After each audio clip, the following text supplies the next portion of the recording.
Okay, I will call the meeting to order. I'd like to begin by acknowledging we are in Treaty 1 territory in the traditional homeland of Métis Nation. My name is Neil Harden. I am chairing today's panel. With me is Maurice Tarian to my immediate left and Ron Merritt to my far left.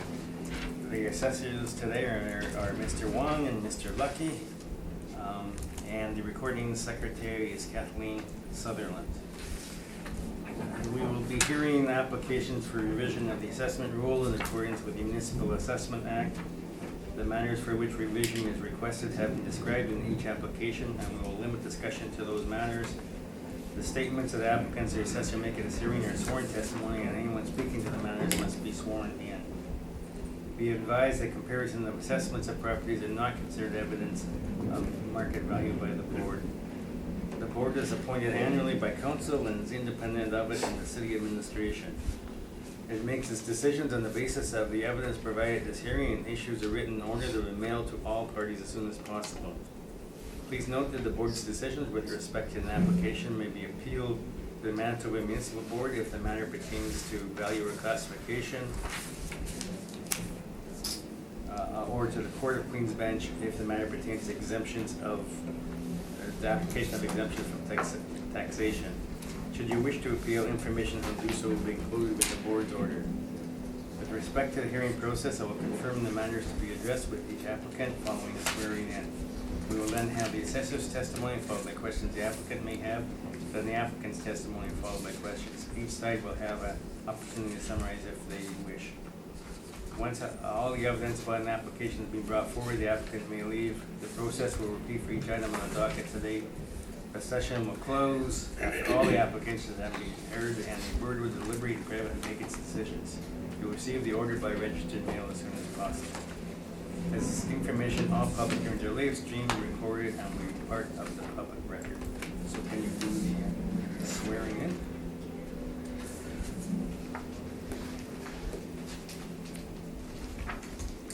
Confirm that the evidence you must present is the truth, the whole truth, and nothing but the truth. Swear that the evidence you're about to present is the truth, the whole truth, and nothing but the truth, so help you God. Swear that the evidence you're about to present is the truth, the whole truth, and nothing but the truth, so help you God. Okay, and I hope everybody bears with us. There seems to be a work crew right outside the units here, so I can speak up a little bit to make it a little easier for people to hear.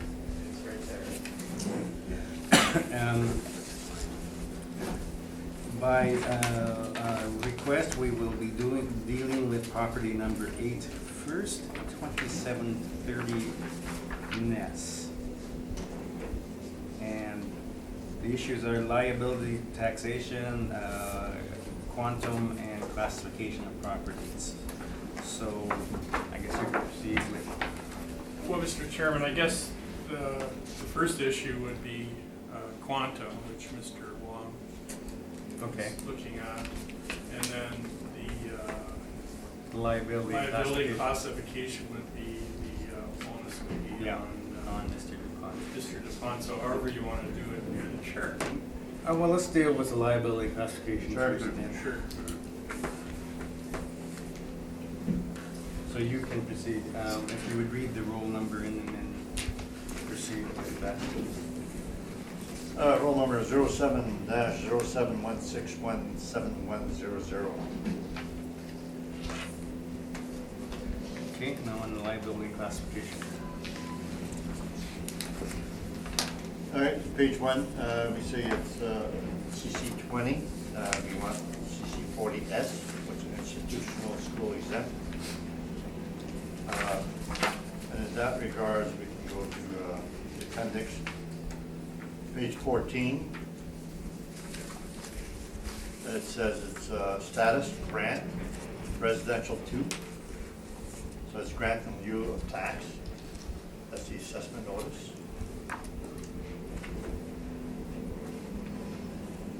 Okay. And then passes residential 2, which is the taxable.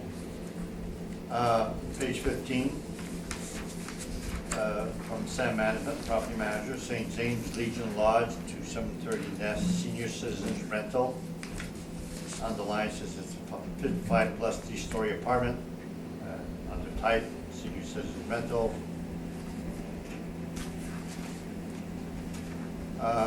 Page 17, amount of housing. The owner shown on page 14 is the amount of housing in Renewal Corporation. And then the website, the amount of housing, says it's a Crown Corporation, and their mandate to enhance affordability, accessibility, maintain, improve condition.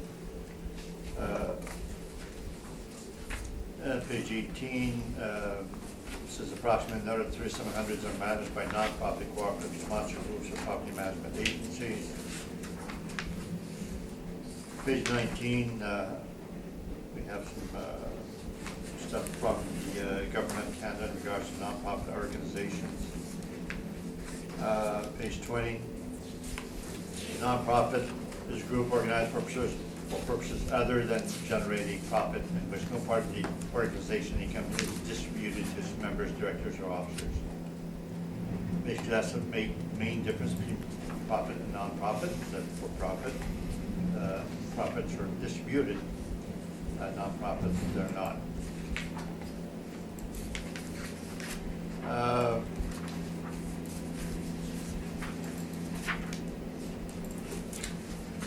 No.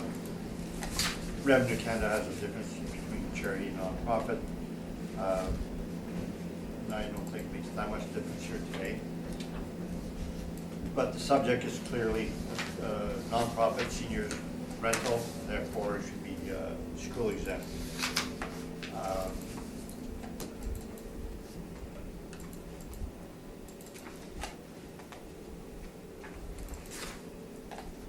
Page 5 of my report.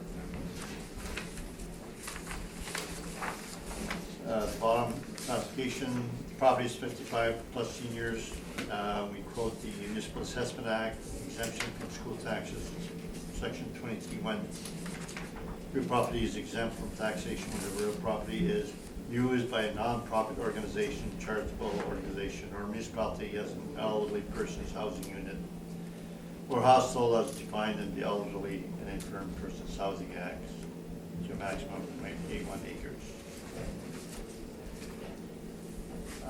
Basically, you need 2 things: be nonprofit and be seniors. Once you get these 2 things, you get the school exemption. So that's my submission in that regards. Okay, do you have questions, Mr. Dupont? Page 14. So you're acknowledging, and obviously the owner is Manitoba Housing and Rail Corporation, Yes. and the status code is exempt grants and lieu. Yep, grants in lieu of tax, yeah. So grants in lieu of is exempt already. Like if you look at E, grants in lieu of, exempt. It's not fully exempt. They're still paying taxes, same as if we were an owner other than a Crown Corporation. And then on page 17 again, you've underlined that Manitoba Housing is a Crown Corporation. Right. Okay. So they should be grant in lieu of taxes. Okay, no further questions. Sorry, you feel it should fall under section 23(1)? Yes. Okay.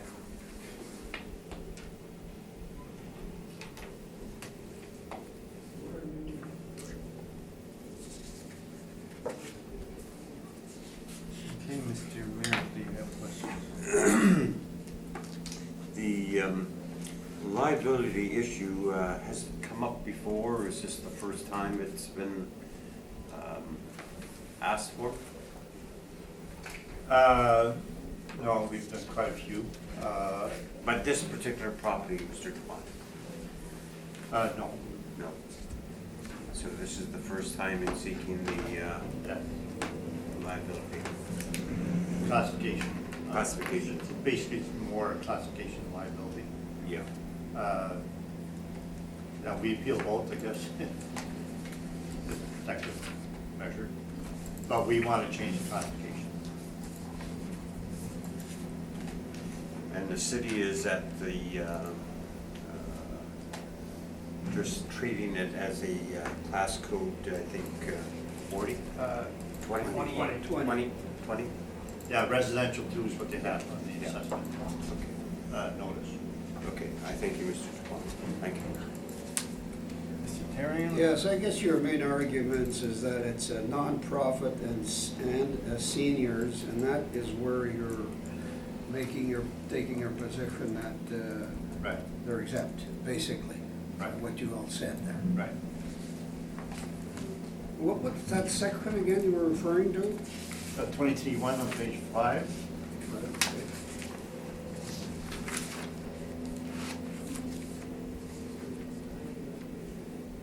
Okay, thank you, Mr. Chairman. Okay, we can turn to that last line on your page 5. It says, that, as defined in the Elderly and Infirm Persons Housing Act, do the tenants of this meet that definition? That's in that act? Oh, I didn't bring that. It would be assistance if we could, with that exact, I don't know if this is the case or not, but I can, Yeah, I have it here. I can think of some luxury seniors apartments that might be nonprofit as well, that I don't think would meet that test. I think we should give this to Secretary for copy. Okay, if I can read it, then we'll have copies made. Okay, this is definition, elderly persons under the Act. Section A, a single person of 65 or more years of age whose annual income, including assistance under the Old Age Security Act, does not exceed amount equal to 5 times the annual rent for the accommodation he occupies. So that's what you're, it's kind of the limited rent and low income sort of thing? Yeah, now, this is only part of it, then they've amended that, and Rob has got it as part of the Manitoba Housing application. And they've changed it to 55 plus. 55 plus? Right, and then the second page, they also have maximum square feet for the units. And that's where you would have your luxury items here. The very large suites would not qualify. All right. Actually, I'm not sure about that, whether the 55 on the application is correct or whether the guidelines on what you read is correct. It's possible that the application might be incorrect in the 55 and it might actually be 65. I mean, if the current max still states 65, it's possible that the application might be incorrect in 55, and saying 55. The Manitoba Housing grants licenses. They've been granting licenses for years based on this, and the assessment department has been granting the school exemptions based on the Manitoba Housing license, elderly license that they give out based on those guidelines. Do they have a license? Manitoba Housing does not issue a license to themselves. Is Manitoba Housing a nonprofit? Yes, it doesn't make any profit. Do they have a nonprofit number? I don't know. Are they a registered nonprofit, basically? No, it's a crown corporation. The act does not say that you have to be, it says or municipality, and municipality would not have a nonprofit number or whatever. Nonprofit organization, as long as you're not making profit, so it's not for profit.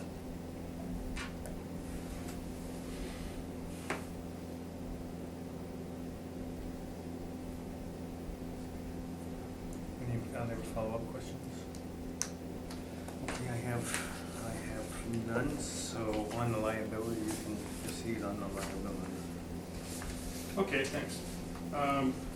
So if you look at Classification more the precisely. 10-page, 8.5, 11, I submitted, we took excerpts from the different acts. And 21 states that it is already exempt. This property as being part of the crown is exempt. To give it another exemption would be a double exemption. Doesn't make sense. So that's, like I said, 21A1, it's the crown. It's, nobody's questioning who owns this place. On page 2,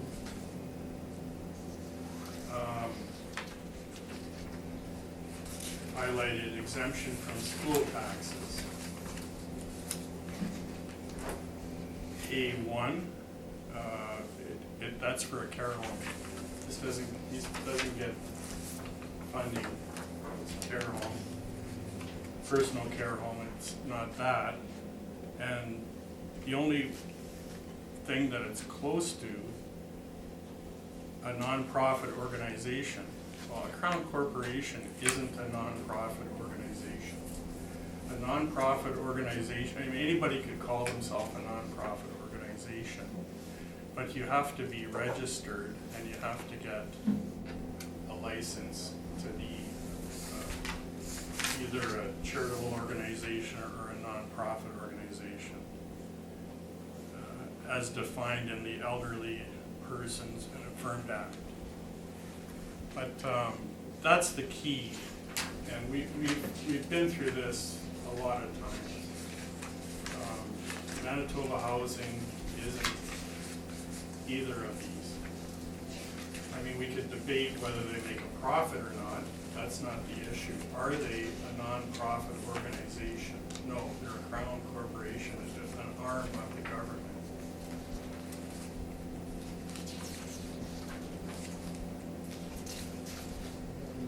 Page 5, the class code is 20.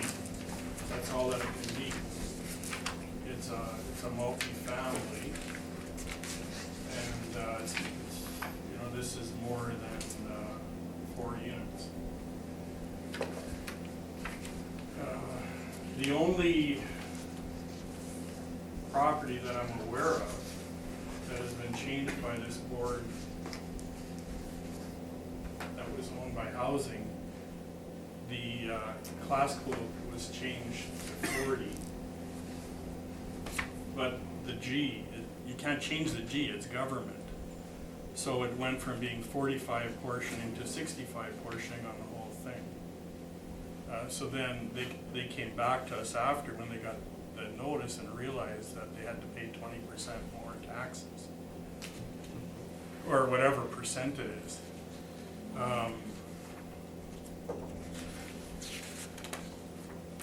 Page 7, and this is just the grants in lieu of, as this is a G property, they're exempt from taxation, but they pay grants in lieu of. And 3335.1 says they must pay as though the property isn't exempt. And then page 9 is, I've highlighted the class code 20 and G. That's the only thing this property can be. And the last page is the properties that are school tax exempt have to apply to Manitoba Housing for a license, and they submit these licenses to us, and they have to be up to date. Do all of them have licenses? Are all of them up to date? I can't answer that.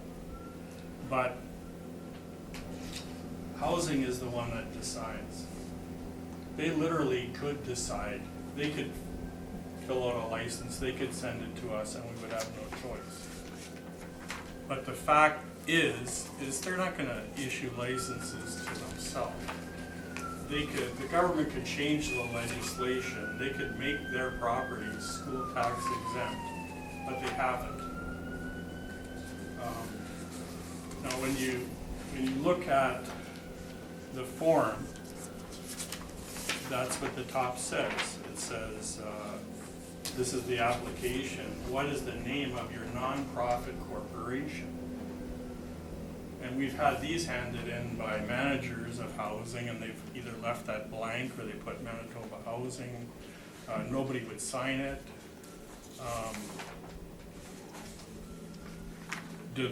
Does the building meet the requirements? Yes, it does. Personally, I've done, when I used to work at Crown Lands, I appealed the assessment of this property several times. I've appraised it, I've been through it. The suite sizes meet all the requirements. But at that time, the plan was, at least I was told the plan was, is they were gonna sell it to the sponsor group, and then they would get the school tax exemption, because the sponsor group could apply for the license and get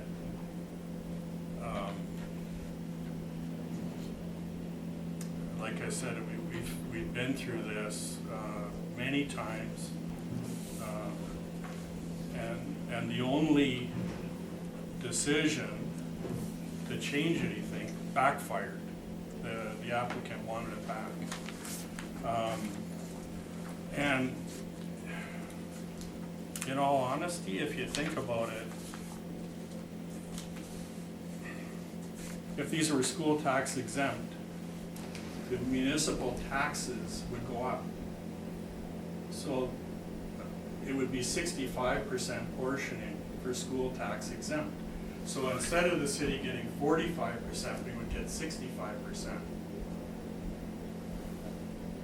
The only reason that we're here arguing this is because it's not right. If it was changed to school tax exempt, it would benefit the city. But it can't be. The owner doesn't meet the requirement of being able to get a license. And they don't meet the requirement of what the exemption was intended for. A nonprofit or a charity organization, such as sponsor groups, church organizations, that type of thing. So I would ask that you maintain the grantable and class code 20. Okay, questions, Mr. Dupont? Your page 7, grants in lieu of taxes. Grants, it says grants must be paid in each year in lieu of taxes that would be payable with respect to lands if they were not exempt from municipal taxation. So it's not double taxation, because they're exempt on one part, and then the other part, grants in lieu of taxes, you pay the same as if you were not exempt. Is that correct? So would you agree it's not double? No. No, it's semantics. I mean, you can read that however you want. We can't change the G to S, school tax exempt. It's what it is. Can you charge and all this is meant to say that, no, the government isn't exempt from taxes. They have to pay grants in lieu of. Right. So you Winnipeg is a lower government. They it's whatever. G is exempt, totally exempt. Right. Residential 2 pays taxes as residential 2. Right. So the way you're arguing, you can't have 40S because you can't have residential 2, but it does have residential 2. And the only way that could be changed is if you change the G only way that they can change the G is if they sell the property or put it in somebody else's name. I don't think you get my question. If you're saying is G, it cannot be anything else but G, why are you saying it could be residential too then? Well, I showed you it's more than 4 units. It's a class code 20, it's more than 4 units. Shouldn't the G overrule the fact that it's an apartment and it should not be taxable at all? No, because as we read here, that they have to pay grants in lieu of equivalent to the tax. As if you were not exempt. So Right. if you were not exempt, it would be residential 2 or 40S or school exempt. Why would it be one, not the other? Isn't it kind of arbitrary on your Well, part I'm to telling see you that? what it is. It's G. And if they wanted to not pay school taxes, they could. They could change the legislation, but they haven't. This is the back route to do it, and it's not right. What legislation would they have to change? It says you pay taxes as if you were not exempt. What do they have to change? It's very, very, very clear here. As if they were not exempt. You treat it the same as you would any other We're beating property. a dead horse here. What's that? I think Mr. DuPont is trying to kind of go about this in a slightly roundabout way. The point, the main point is that Manitoba Housing is a Crown corporation. We have Crown corporations, as part of the Municipal Assessment Act, are exempt from taxes, and they do pay grants in lieu of taxes. That is the path that we have for, like, as part of the Municipal Assessment Act, for assessing and taxing Crown corporation properties. So we've done that, and all the stuff that goes underneath it with regards to whether it's exempt and then they pay taxes. There's a path established for Crown corporations in terms of how it is, in terms of liability to taxation, and that is what is in place right now. I don't understand what you call by path. In the path, Well, the path is that they would have to get a license, or send a license to us, and if it was licensed as that, then we could exempt it. okay, that's the path. Now, That's the path. Now, your argument that the legislation would have to be changed, what does that have to do with Well, the one or path? the other. You know, they would have to do one or the other. You know, like,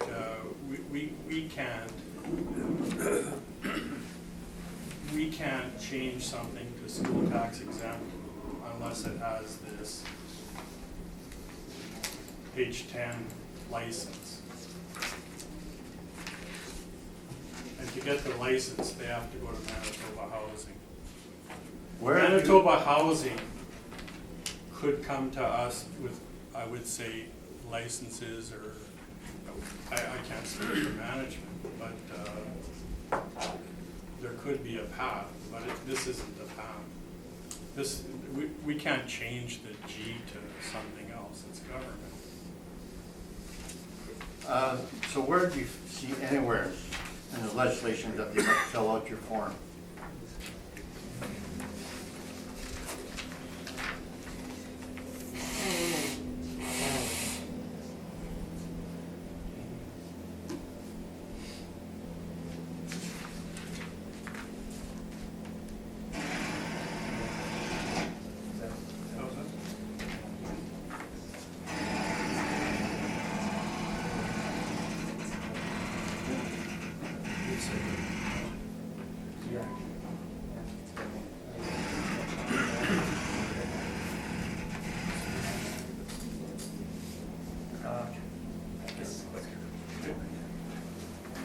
I guess Mr. DuPont contends that it should fall under section 23(1) in terms of exemption from school taxes, and I guess we feel that it should fall under section 21, which clearly defines that that it is like, it is a crown corporation, and that's how we applied the liability.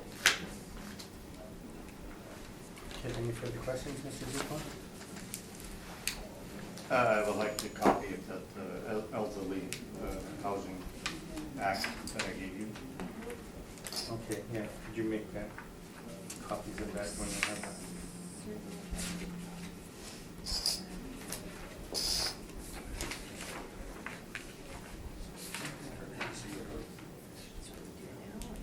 Yeah, if you, we'll just take a brief Okay. break while Shane makes copies.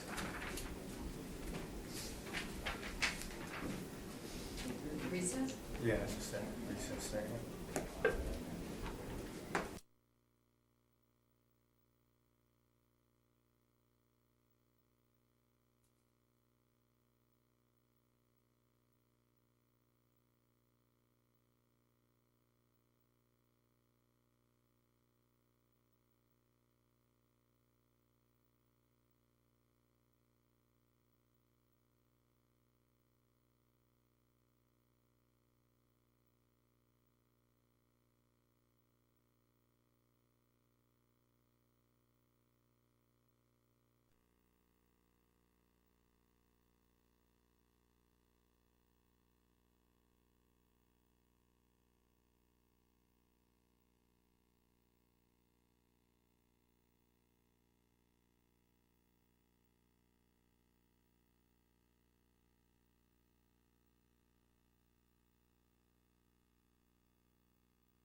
can bring me gifts. Okay, we'll come back into session, so. You wanted copies of the act, so you were asking questions. No, I'm ready to make summation. Okay, question from the panel then, Maurice? Yeah, I do. I'm not sure it's a proper question, but I'll ask it anyway, can't go wrong. Under your grants payable, 3351, I was just looking at the end where it says they're not exempt from municipal taxation. Does municipal taxation include school taxes? What I'm saying, that's a technical question here, but if they were not exempt from municipal taxation, so that was the question I had. So I don't know what the definition of municipal taxation is, so. I'm assuming Follow it's me? city taxes. Yeah, do you follow me? Yeah. Clause 21, sorry, clause 21 tells you. It's exempt from taxation levied by a municipality. Yeah, but, So that's what it is, municipal taxation. Yeah, I think both would come under the taxation. what, I mean, it's a technical question, I just. Yeah, I see what you're saying, yeah. Yeah, because a school tax is really just added on to the bill.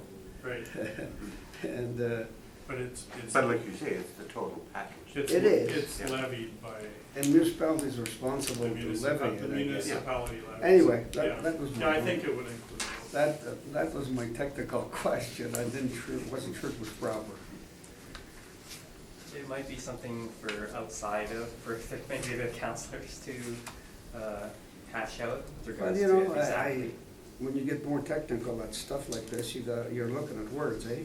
Yeah. Mhm.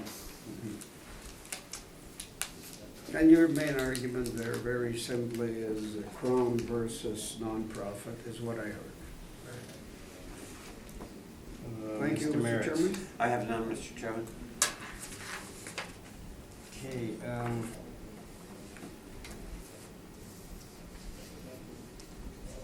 guess it says used by a nonprofit organization.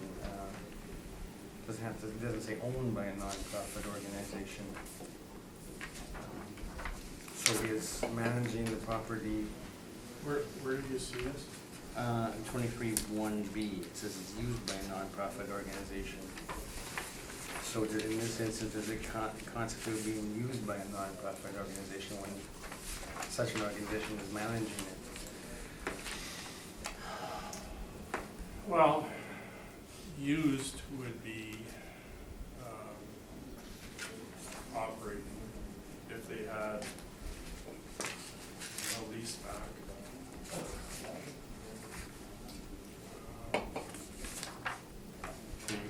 There could be some options there. And nonprofit organization would have to be as defined in the income tax act, I would imagine. It would have to be, I don't know what criteria Manitoba Housing uses to issue the license. Okay, I guess there's also a not-for-profit corporations act or something like that. I'm sorry? There's also a not-for-profit Right. corporations act, doesn't really say what defines it. Yeah, they would get a number and they would apply to housing and housing would grant it or not. See, yesterday we know that there's a list of daycares that are exempt. Nonprofit daycares. So we were hoping to try and find a list of the same for seniors, but we couldn't find a list. So we're tossing around a few ideas about asking for a list from housing. And, that way we can assure that all the properties that should be are and shouldn't be aren't. Okay, so, I do have one question. okay. Is your contention that the Manitoba Housing is for profit? No, our contention is that Manitoba Housing is a Crown corporation. You would agree that it is not for profit? I don't know. No, and you have to make a decision here for the Well, board. Manitoba Housing is an arm of the government. They make a profit. They, if they make a profit, it goes to central government. When I worked at Crown Lands, we were, which they've dissolved now, but we were an operating agency that made a profit, and excess profits went to central government. Manitoba Housing has property, they have land, they sell property. If they sell property and don't reinvest that money in other projects, it gets returned to central government. So are they a for-profit? I don't know, what do you call that? But they're not a registered charity or nonprofit organization, for sure. Okay, so summation, Mr. Dupont. Right, so we've been here many times where we disputed classification. I have one where it was Alzheimer's in the commercial, where we said that they provide help to the indigent, and we came to this board, and the board granted the exemption. There was no need for them to have some kind of license, there was no need for them to apply to the assessment department. What the board has to do is that, does it qualify for the exemption? Whether they had to file applications or not, that has nothing to do with the board's decision. So now, the assessor's saying here today that they should fill out a form, Manitoba Housing should fill a form to themselves, for themselves to approve elderly license. There's absolutely nothing in the elderly,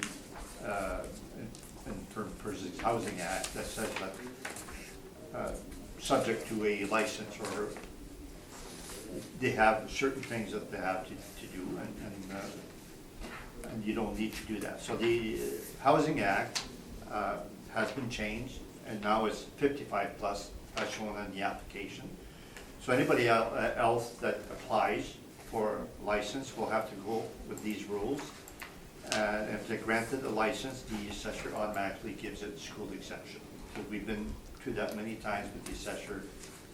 The property was built, they forgot to apply, and they've been taxed as residential too all along, and then all of a sudden I asked, is it nonprofit and seniors? They said yes. So we said, we'll get an application in right away. But we can come to the board, and the board knows it's nonprofit, and it's seniors, they can grant the classification. They don't, the board does not need the application. That's not part of your criteria. Your jurisdiction is to determine if it's nonprofit and if it's used for elderly persons.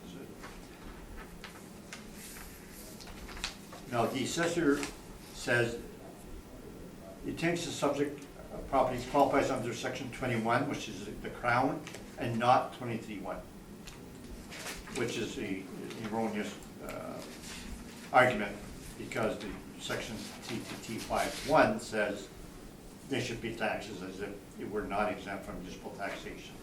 So 21 is just to say it's a Crown, but we'll pay grants and lieu of taxes the same as everybody else would. So if they own a property, is part residential, part commercial, they will have a right to appeal the classification between the two and stuff, because it would be taxed as if you were. So section 21 really does not prevent them from getting the 40S or school exemption, because 335(1) specifically says you tax them the same way as if they were not. So the grant lieu of taxes has nothing to do with anything. So the section 23(1), which applies to everybody, including Manitoba Housing, is what should apply.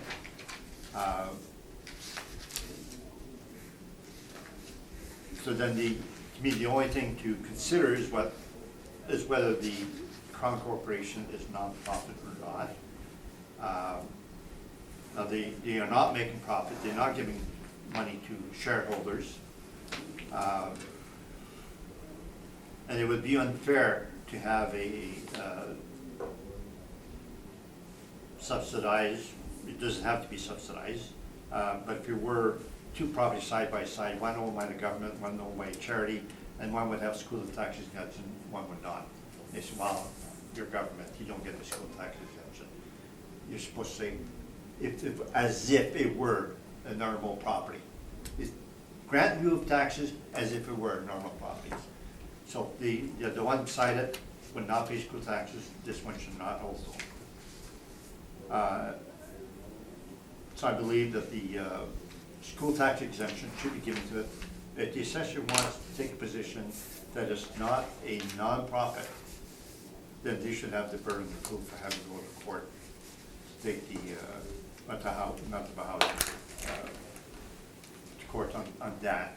A nonprofit organization, and it says even the municipality, so that it doesn't have to be something that's registered. There again, you don't need to be a registered charity. It doesn't need to be a registered elderly person housing unit with licenses. These facilitate the process, but it's not necessary. So if we have a license, we go to the assessor, we'll automatically get our school exemption. But why should the assessor or I go to all the trouble to determine whether it is nonprofit? Nobody. But the government has decided that already. So it is not a necessary thing, and we have a lot of classification changes by the board without having a government stamp showing a certain thing or not. I think the only point that could potentially be made here is whether it's nonprofit or not, and it's certainly not for profit. So therefore, based on that, I believe we should have the school tax exemption. Thank you. Submission? Sure. Sitting here thinking it's kind of funny that we're arguing that our portioning should be lower, but instead of 65, 45. That's what it is. We're arguing about whether arm of government is a non-profit corporation or not. Seems bizarre. But, you know, we have a G, which we can't change. This is a government. We pay grants in lieu of. That's not going to change. It's not going to suddenly become a non-profit or a company run for non-profit. It's not. So then the only other thing you could change is the 20. And Mr. DuPont, I don't think is asking for that. If the G can't be changed.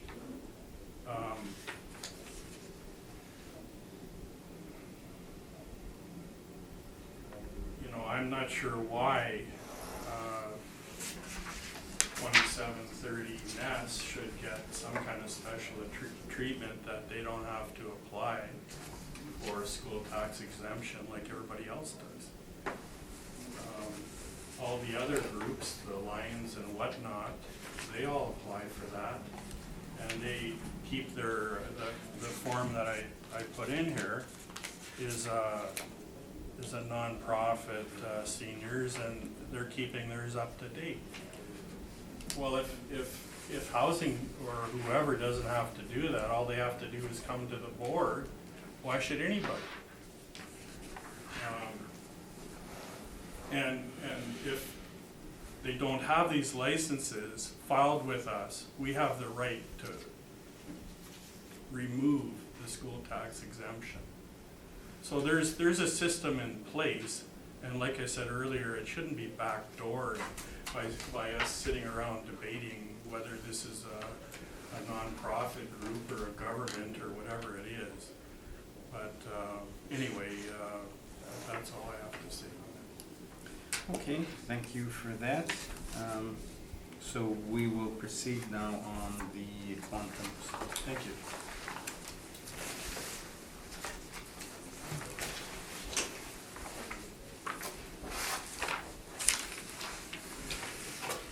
Mr. Wong on the quantum.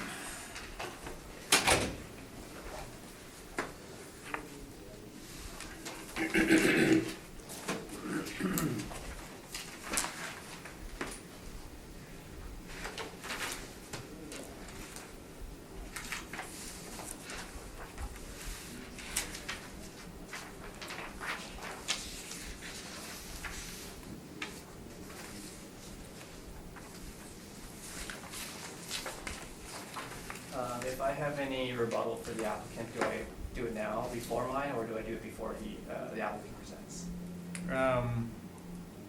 You do it after the applicant has presented, and you can present your rebuttal to his. You can't rebut something that hasn't been. Okay, yeah, I just wanted, like, Yeah.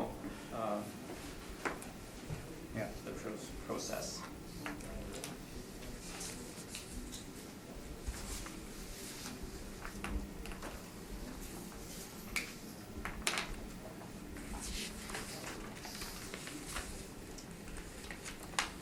Okay, so the subject property is 2730 Ness. The roll number is 070-716-171-00. It's a residential apartment block that's 3 stories high. It's built in 1971 and has 48 suites with 29 outdoor parking stalls.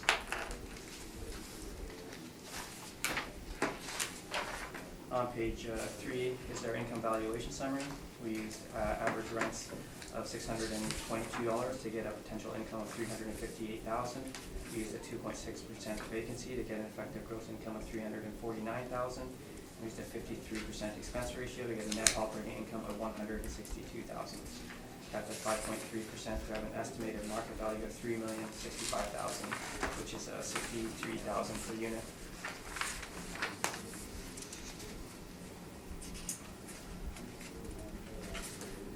On page 4 are some rent comparables, showing that the rents we've used are in line with what's on the market, maybe a little bit lower. On page 5 is information on how we derived our cap rates.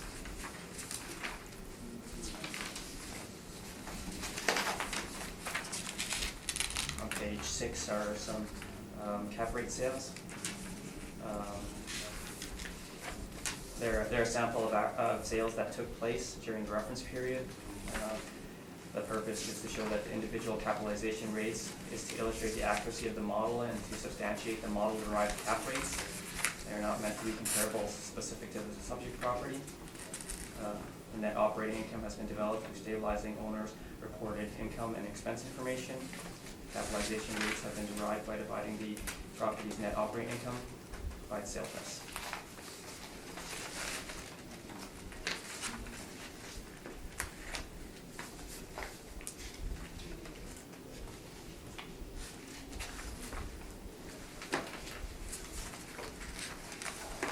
On page 8 is a picture of the subject property and its location.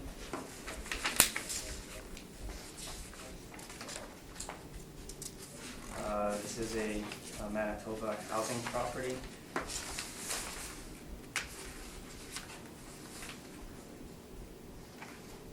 So it's meant for providing affordable housing. So the income and expenses that they submit, they wouldn't be representative of a market value.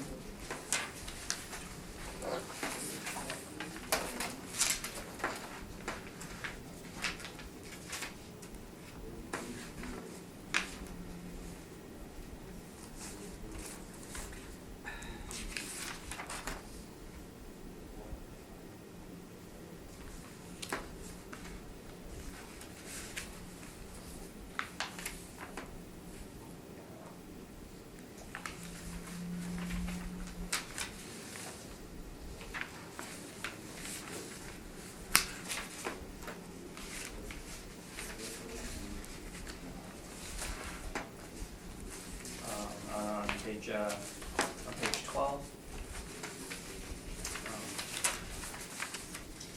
this is information from the management company.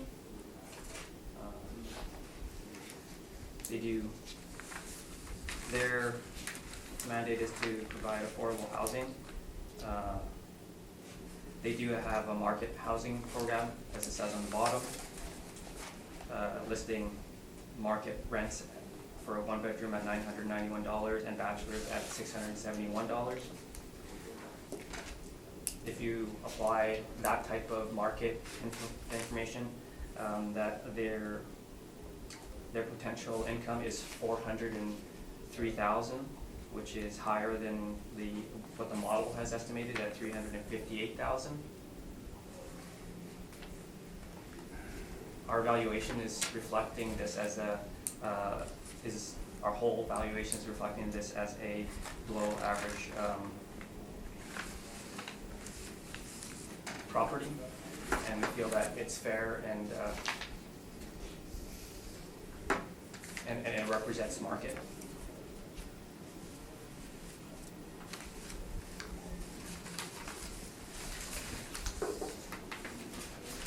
So we feel that the value is a representative market and is fair, and at 63,000 per unit, it is at the low end of the range. And as we maintain the assessed value at $3,065,000. Okay, thank you. Questions, Mr. Dupont?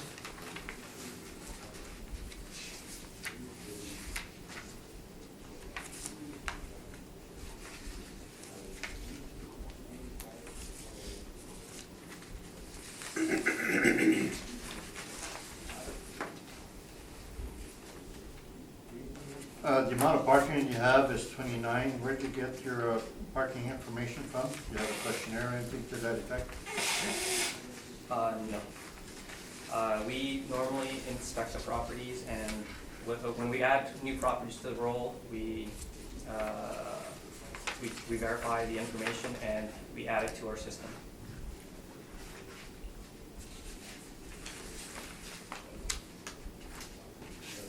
On page 6, you show some cap rate evidence of 4 properties under multifamily. Yes. Are you aware if any of those were bought with the intention to renovate? No, You're not aware? I'm not aware. And I'm not really too sure because, like, they bought it, that's the cap rate that they bought it at. And who calculated the cap rate? Were you involved with that? It was one of my colleagues. Do you know how it was done?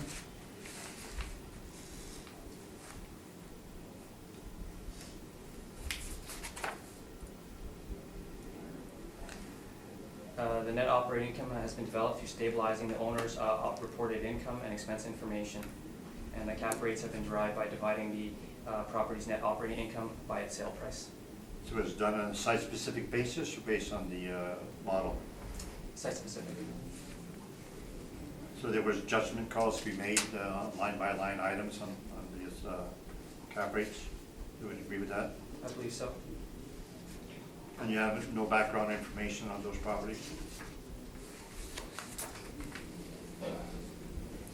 I've not inspected them.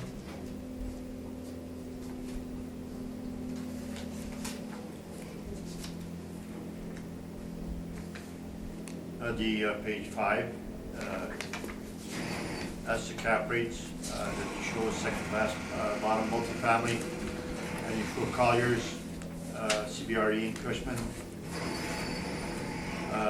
The subject would be a low rise. The city is between 4 and 7.3.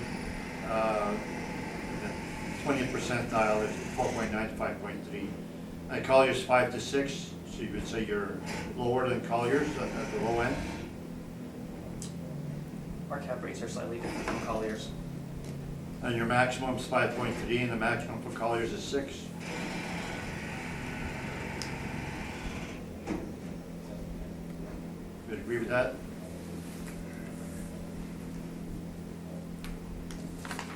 Whatever it says. And low rise A and B, their CBRE is 5.5 to 6, 5 to 4 is to 6, and you're 4.9 to 5.3. So there again, you're not even in the range that you have that you're quoting here. They are different. All questions? Okay, Maurice, any questions? Yeah, on the quality of the building, you mentioned low average. What does that mean?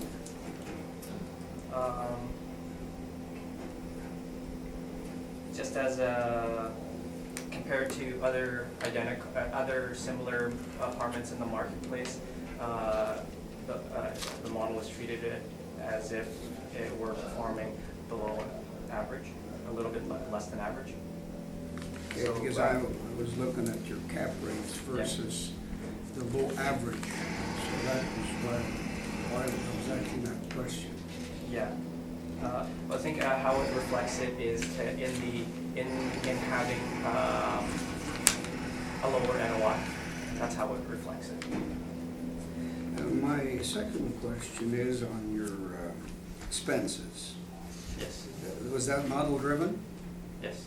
Okay, at 53.48.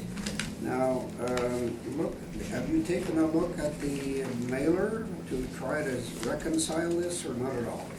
I have in the past regarding Manitoba housing properties. I'm not totally sure if they are very representative of market, seeing as they operate as a affordable housing.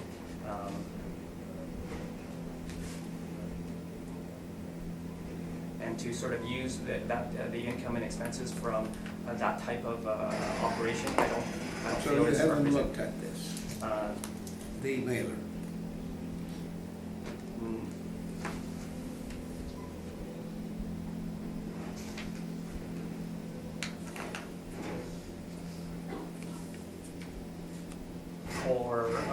For valuing, no, but I have looked at them in the past and. Yeah, but this time, because it shows 104, and you're at you're at 186. That's why I was asking the question, to see what Yeah. relation there was. Sorry, 104, you're saying? Well, that's what I'm reading here, I don't know what it means, but No, like, that's where- why I wondered, on page 11 11, of your submission. yeah, and 10, yeah, that's a loss of 104,000. Oh, it's a loss. Oh, it was a brackets one? Okay, well, the income's not in there, I guess. I don't know. 209. Oh, I see it's a brackets one, so the income's no problem. Yeah, so that's kind of what, that's kind of gets to my point. Yeah, yeah. Okay, that's all, Mr. Chairman. Thank you. Hey, Mr. Merritt? Yes, Mr. Chairman. Mr. Wong, I just have one question. I guess on page 6 you presented your evidence for capitalization, and under the multifamily, it would sort of, there's a little variation there, but you know, looking at a 5% cap rate applicable to the subject property, yet the model comes in at 5.3. So I know you rely on the model, but you know, if you're presenting evidence that capitalization, why wouldn't you use 5%? The purpose of those sales is to substantiate our model-derived cap rates. It's just to support them, and not necessarily meant to be a direct, specific comparable to the subject property. Okay, I thank you, Mr. Chairman, thank you. I have no specific questions, so you can proceed on the valuation, Mr. Jacobs. All right, so page 1, you have the total, the whole property, walk-up, built 1971. That's 44 bachelors and 4 one-bedrooms, so it's a very inferior suite mix. It's assessed at $3,065,000, CC20, we're asking $1,755,000 and 64S. Page 2, if you look at the aerial photo, if you count the parking, which I did, it comes around 16 parking versus the assessor 29. So if you count, you will see that there's no such thing as 29 parking there. So it's about 16 parking for 48 suites. Page 3 gives the more map, Google map.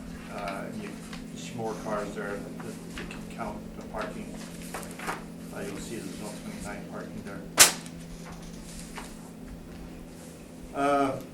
Page 5, we show that the assessor has the burden of proof and that the value should be site specific. Page 6, cap rate. The assessor for this age group has 4.6 to 5.3. In this particular case, it has 5.3. Now, we have checked the assessments of a whole bunch of properties to see where the assessor has a 4.6, and they have the low cap rates under 5% for units under 20 units, and they have two sections, one 10 suites and less, lower cap rate than 10 to 20 suites, a bit higher, and then over 20 suites, they're normal, their higher cap rate, 5.3 would apply for this age group. Now, at the bottom of our table, on page 6, we see the subject built 1971. In addition to our base cap rate, we're applying a site-specific premium of 1% to account for the added risk of 1, premium 0.5% for no property-specific reserve fund, typical of non-profit properties, budget housing, normally with no landlord or air conditioning, slow-income tenancy, premium 0.5% for basic finishes, small suite sizes, and limited parking.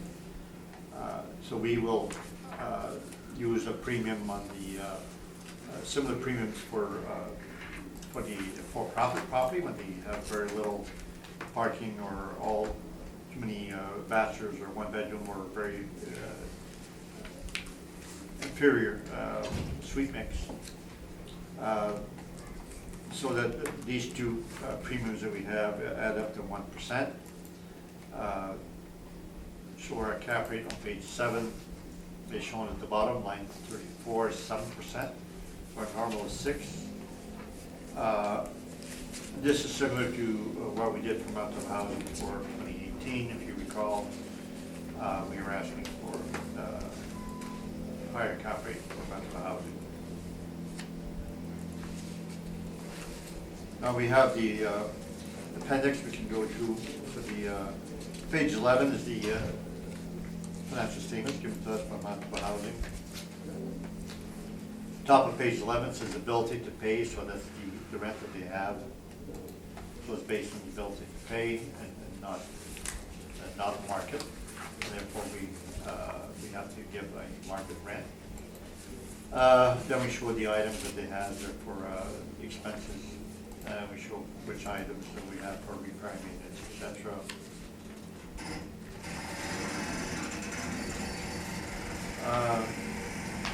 Then we have the assessment notice, page 15. We can went through that again. But 55 plus D-story apartment for senior rental.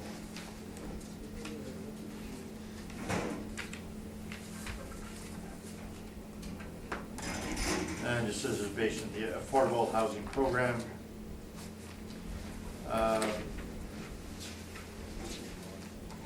This, the rest of the information has to do with the school exemption. If you want to go back to page 7, we agree with the assessor's effective gross income for line 13. So they're getting only 196,000. We're agreeing with the assessor at 349 overall after vacancy. Insurance, we stabilized at the actual 2017. Management 5% normal. Professional fees and office sundry, we go 3-year average, which is a normal. Utilities, we go with the 2017, which is our default unless there's something unusual. If you look at line 23, there's nothing erratic about the utilities. Waste and snow, we go 3-year average, which is a normal default. We go with the security intercom for that year, which reflects the rate in effect on that year. Repair and maintenance, we go with a 3-year average, which is $12.79 per suite. Caretaking, we go with actual, and we go with the actual 2017 taxes. So the expense ratio we end up with is 64%. So our net operating income the line 33 is much lower than the assessor. Then we divide with a cap rate, and we get 1755. Now if you look above gross floor area, divide by suite size total on the right. We have only 30.2% for parking, so only a third of the tenants would have access to parking. Have small suites. The gross floor area of the suite 479 square feet, so it's very small. So those are two negative factors that should be reflected in the cap rate, and then as we stated above, because it's social housing, you should get an extra 0.5% also.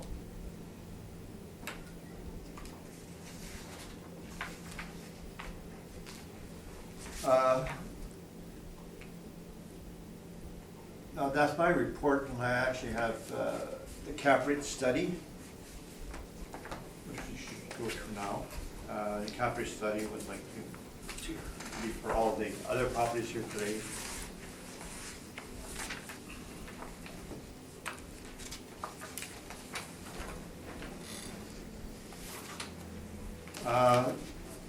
Now you've probably seen this cap rate study. I don't want to spend too much time on that, but page 3, we do have comparables. We show what they are, year built, and the cap rate we have for each, and then we have some remarks. The average cap rate for all 9 is 5.92%. The newer built 2006 plus is 5.38. So we have 3 properties, with the last 3 Ward, Beach, and Southview. And the cap rate from 1964 to 1976 is 6.17. We have 5 sales for that. So based on that, the pre-1946 we go 6.25 to 6.6, which is basically undisputed. We don't dispute the assessor's cap rate below the 1946, except maybe for site specific. Except for when we add premiums. Yeah, except for the premiums. Yeah, so we accept your base cap rate for that. And then we have the for the age groups that we have 6.25, 6, etc. And 1998 plus we have 5.25. Now the market reports, page 4, so on the top is that you have the Colliers. We show what they had for the first quarter of 2016 and the first quarter of 2018. Colliers for high rises, they said that it went up. It was 5 to 6%. It's now 5.25 to 6.25. So they increased their cap rate by 0.25%. Then we have the adjusted 0.1%. Due to the fact that they have the closing costs. So we have the sentence there. It should be noted that Colliers cap rates of closing costs such as land transfer tax and C confirmation and appendix. Colliers is given 3 pro forma for the 3 sales that we have, page 45, 25, 40, 55. And those 3 sales show that they're calculating their cap rates after land transfer tax, which adds 0.10. So that would be in the appendix for you to see. Now a CBRE, they had the same cap rate for the first quarter 2016 as they are for first quarter 2018. So their same cap rates did not change, whereas Colliers says it went up 0.25%. The low rise for Colliers, sorry, the top range went up 0.25%, and the high rise went up 0.25% for both the top and bottom range.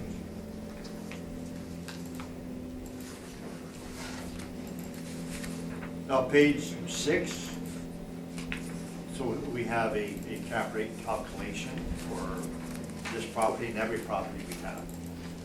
So we just don't state that we have a cap rate, we show how it was arrived at. And then as well, we have all the financial statements in our backup data for each property, and the one to look at is page 25, 210 St. Mary's. It's a pro forma from Colliers. And then you can see at the bottom, they have offering price $930 and the plus land transfer tax. And their cap rate, they're asking 5.25, but if you take their net income divided by the offering price without the land transfer tax, it's 5.35.1% difference. So this gives us the 0.1% difference on their cap rate. And gives you the background, and then we have page 26H, so the excerpt of the appraisal we had on that. And then, oh, sorry, that's another property. Yeah, that starts, page 26 is the net comparable. And so you can see that virtually all of those have to break down all the supporting documents we have for each of our cap rate evidence.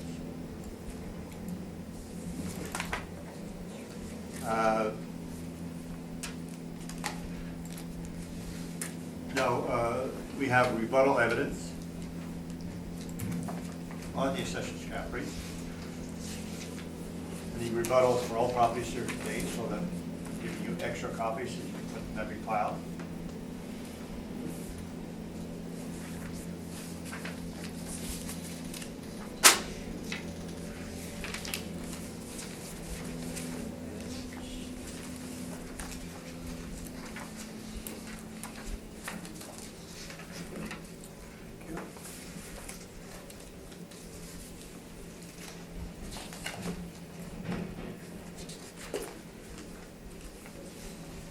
So page 2 shows that we started the precedent of the municipal board that they ruled last year around this time, October 29, 2018.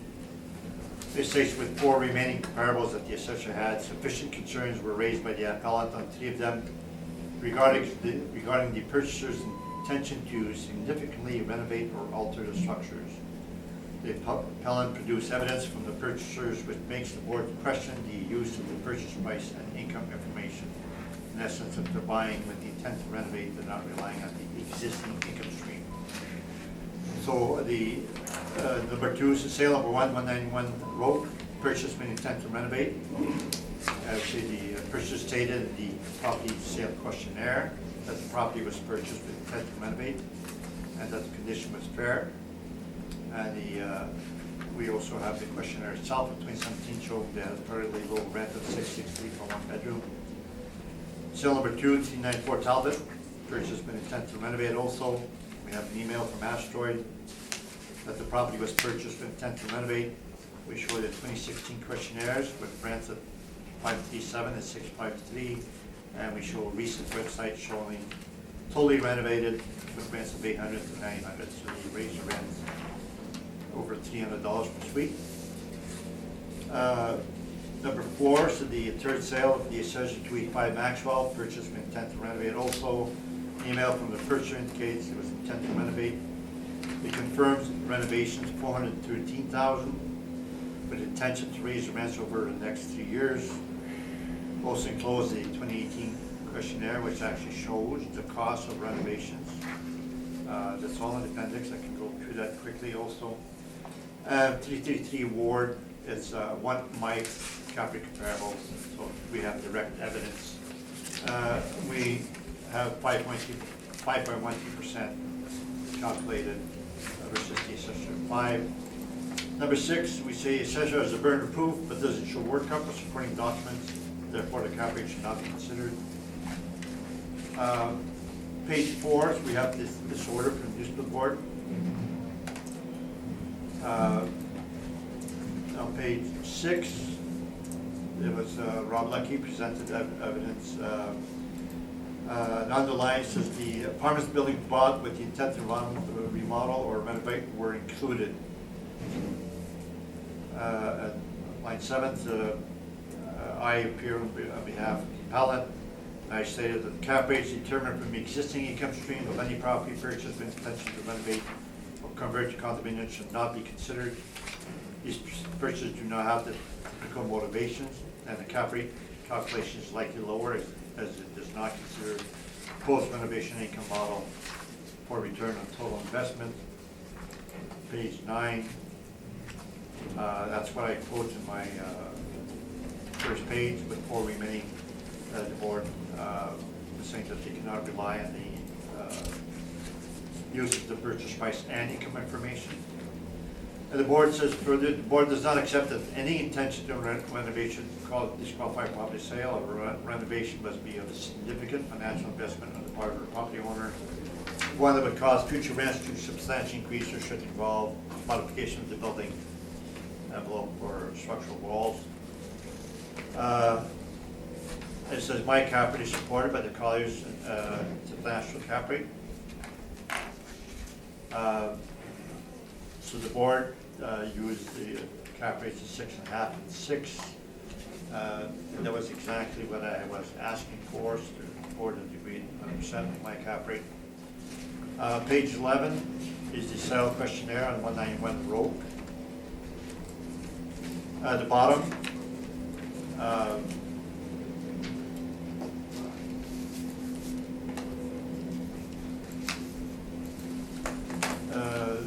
what was the condition? There's a 9:15, question 15. It says, pair, did you or do you intend to make major repairs or improvements to property? Said yes. And this is this show says suite upgrades 100,000.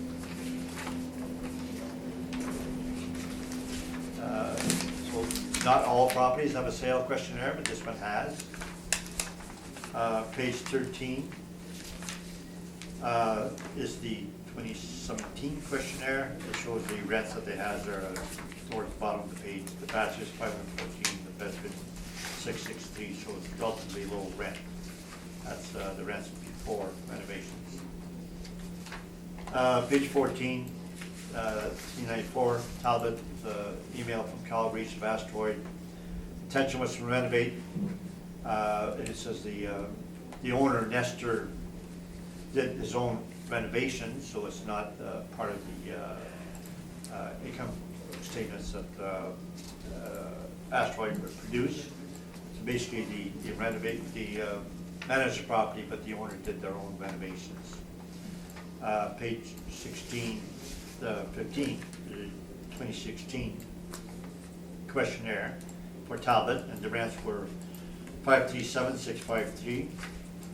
And then page 16 shows that this property, it says about this property, totally renovated, and it says the rent 800 to 900, so clear evidence that they have been renovated. Page 17 is another property, 285 Maxwell. Ackman bought, the purchase was, property was purchased with intent to renovate, kitchen, bathrooms, room renovated for 113. This is shown in the 2018 questionnaire. It said we are increasing the rents over a 3-year period. Page 18, it shows the questionnaire for the 2018. So the rents are still relatively low, 652, 725. They'll be increasing the rents starting next year. Page 19 at the bottom, it says kitchen and bath renovations for 12,000. So it shows the renovations you did, and it matches what they had in their email.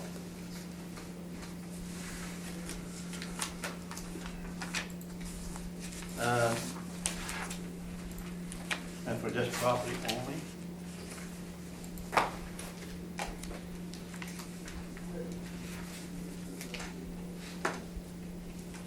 municipal board decisions on the premium here for social housing.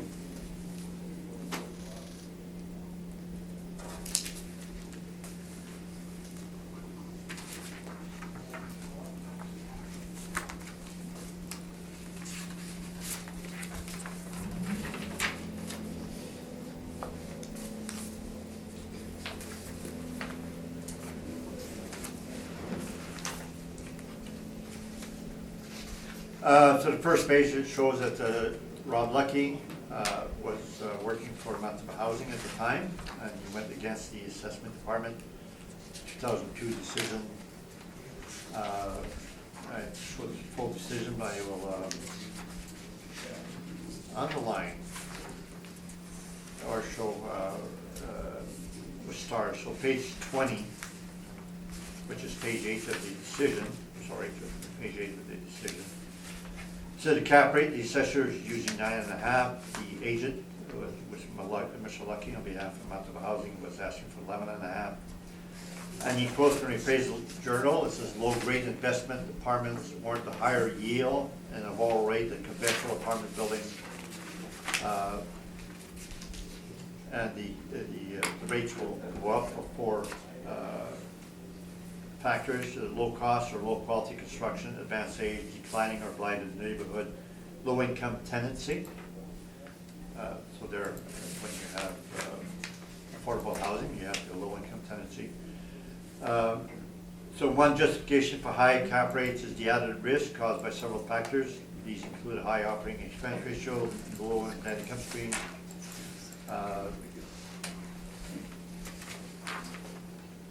So page 21.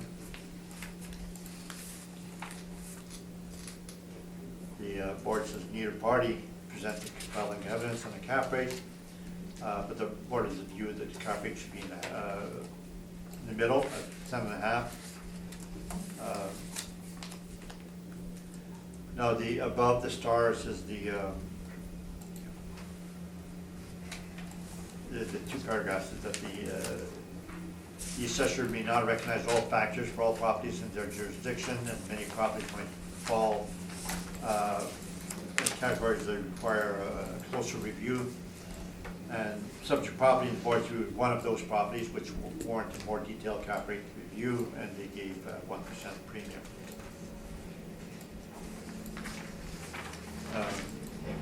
The 1% premium is shown on the next page, page 10.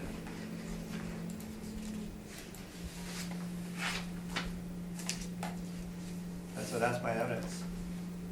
Okay. You had some rebuttal evidence to present as well. You can do so if you wish to include it in your questioning of Mr. Dupont.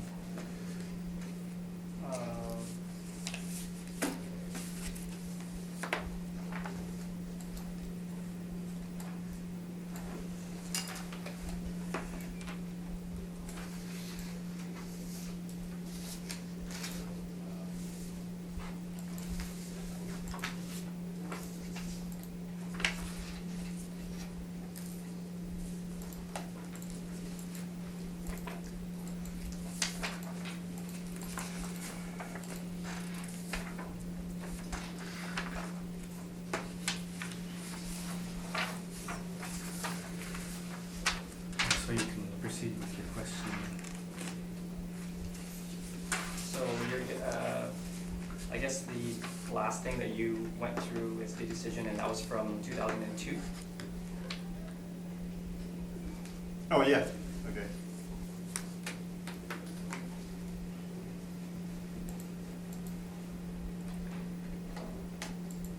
So is it from 2000? It's from 2002. Yeah, the decision is from 2002, yeah. And that's where you're getting your 1% premium from? Yes, Okay. together with the arguments used by the agent and the arguments accepted by the board. And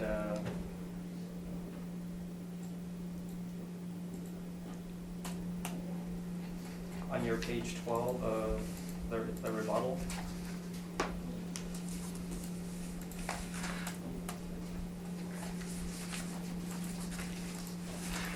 the owner is indicating cap rate of 5%. Yes, that's what he's saying, but we can't rely on what the owner says, we have to rely on what we calculate. And our cap rate is 4.84. Isn't that fairly close? Yeah, again, we will never rely on cap rates by owners on their questionnaires. And if they said 6, you would certainly not allow it.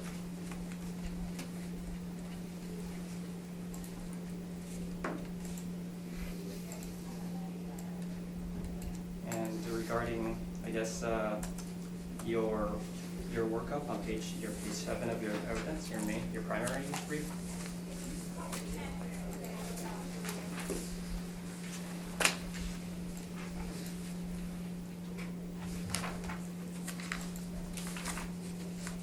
Do you feel it's appropriate appropriate to take a part of a evaluation that maybe supports your side and to sort of reject another part of evaluation that doesn't support your side? Do you feel that's appropriate?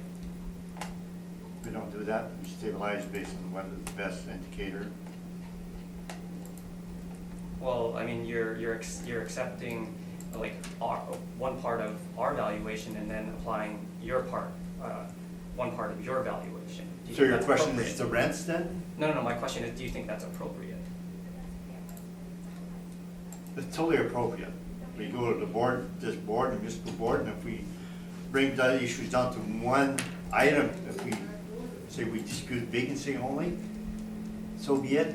It happens all the time. That's the essence of going to the boards and to our case management committee items. Is try to narrow the issues down. Do you think that's an appropriate valuation process? For the case of going in front of a board, accepting parts of what the assessor is saying is totally fine. That's what we're here for. We don't dispute certain items, which is totally fine. And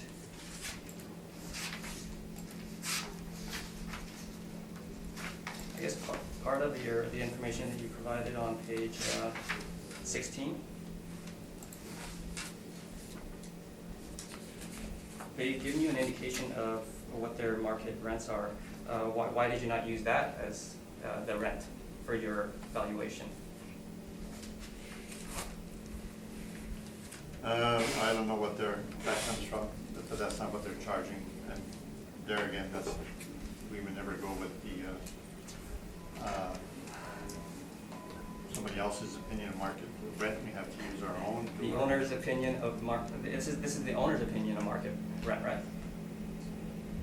Or the manager's? No, I doubt very much that would be their opinion, that they Okay. would be saying this property could get these high rents. Okay, and The affordable housing program, fixed base rate, so that's done by amount of housing, I guess, for all types of properties. One bedroom, $991. I think that the only properties that get $991 are renovated properties. Certainly not walk-ups of extremely high rent. I don't know where that comes from. Anyway, I don't dispute your rent.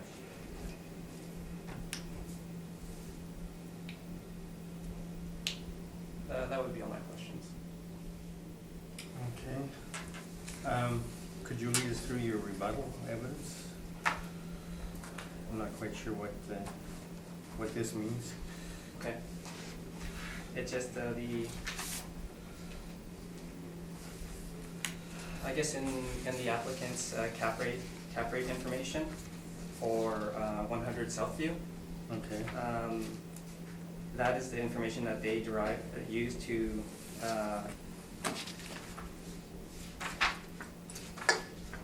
estimate their cap rate. So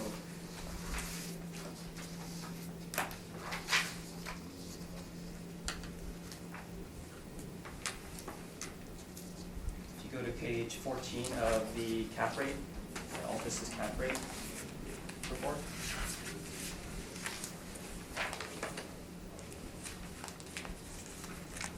Okay. You can see they're kind of, there's not a ton of information on there to try to establish a net operating income. They put our assessor information, I think that's the model, and then they put like fair tax, which, you know, is for their appeal and didn't seem to indicate what their expenses are. And then the pro forma is kind of an estimate as to what their operating income would be, and then they stabilize based off of their pro forma estimate, but not even totally. They didn't even totally base it off that. They took they made some adjustments to their income so that it's a little bit higher. And what I'm trying to say is that when I put the, and you can see on the right of my page, using the 2017 income statement, the property sold in October of 2016, but using the actual income from 2017, their cap rate, the calculated cap rate is 5.05%, and instead of the 5.59 that is put forth by the Altus cap rate study. Okay, thank you. Does that make a little bit more sense now? Yeah, well, I just Okay. was wondering what this referred to. Yeah, well, that's all. Mr. Merritt, I guess, any questions of Mr. I have none. Gillett? Thank you. Mr. Tarian, any questions? Just to confirm, your expenses are site-specific on page 7?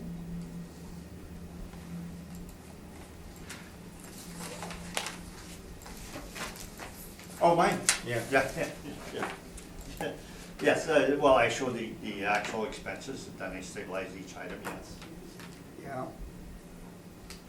Is that sort of normal for this type of building, 64.8%? I haven't done statistics. We have settled, municipal board, I believe, at a maximum default ratio of 75%. So we go site-specific in all properties, and we don't limit ourselves except when it goes beyond 75%. So you use the mailer, I assume, to compile most of these figures here? Right, so the actual 2015, 16, 17, it comes from what the owner has given to us. Okay, that's all, Mr. Chairman. Okay,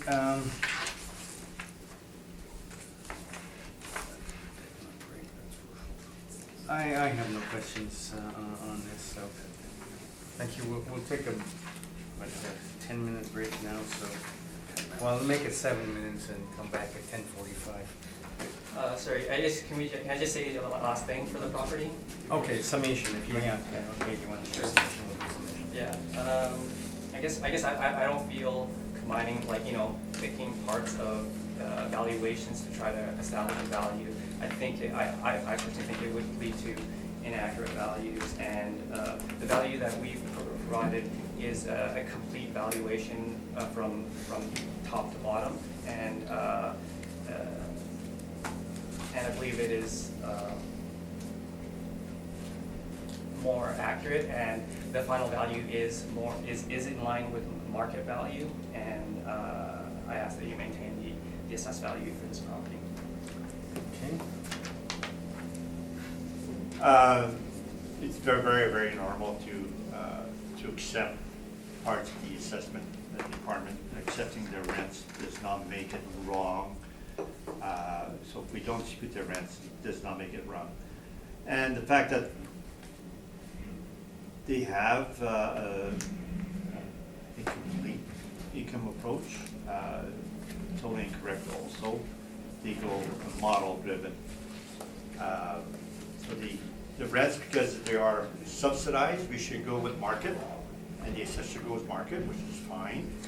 But then they don't go market for expenses, which is not fine. So therefore, they're not site specific, and that's not how we should be doing things. So the fact that I've not disputed their rent does not make my evaluation wrong.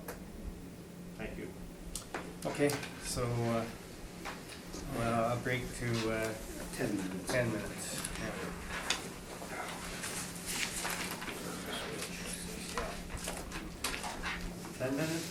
Yeah, so we'll be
comments. Yep. We'll go back to 233 booth, and we will, for the purpose of this hearing, accept that all the evidence on cap rate is common for. All right, so 233 booth, the matter is assessed value, so you can proceed.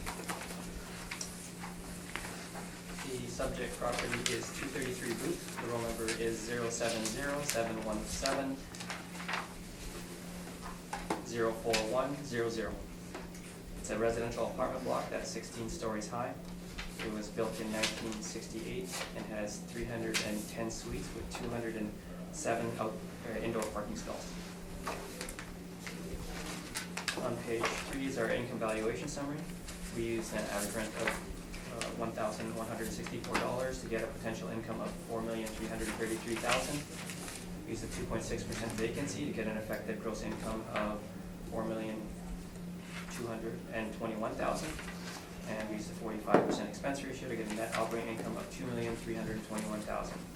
Kept at 5.3%, we have an estimated market value of $43,802,000, which is $141,000 a unit. On page 4 are our rent comparables showing that the rents that we've used are in line with what's on the market. On page 5 is a summary of the income and expenses for the subject property. For 2017, their income was $4 million. Their expenses were $2,219,000, but that included capital expenditures to try and stabilize. I looked at their repair and maintenance from 2009 and 2010, and even though it's likely to include some capital in there, it seemed the most reasonable. So applying that repair and maintenance number, their expenses are $1,721,000, and their estimated operating income for 2017 is $2,332,000, which is a little bit higher than the $2,321,000 the model has estimated.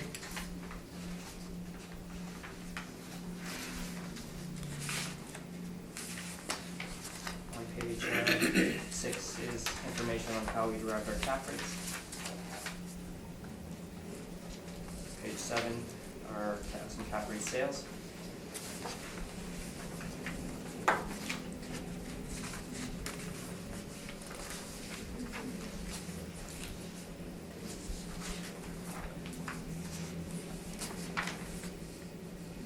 They're not meant to be comparables to the subject property, but 333 Ward is supportive of this particular subject property.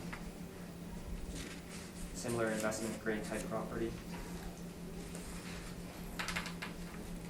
On page 9 is a picture of the subject and the location. It's comprised of three buildings, but the subject property that we're speaking about is 233 Booth, which is on the left-hand side.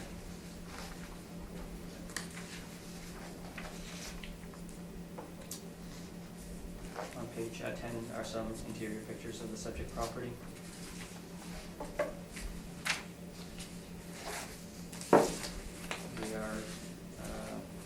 The financials are indicating large expenditures in repairs or renovations, and some of the pictures seem to indicate that.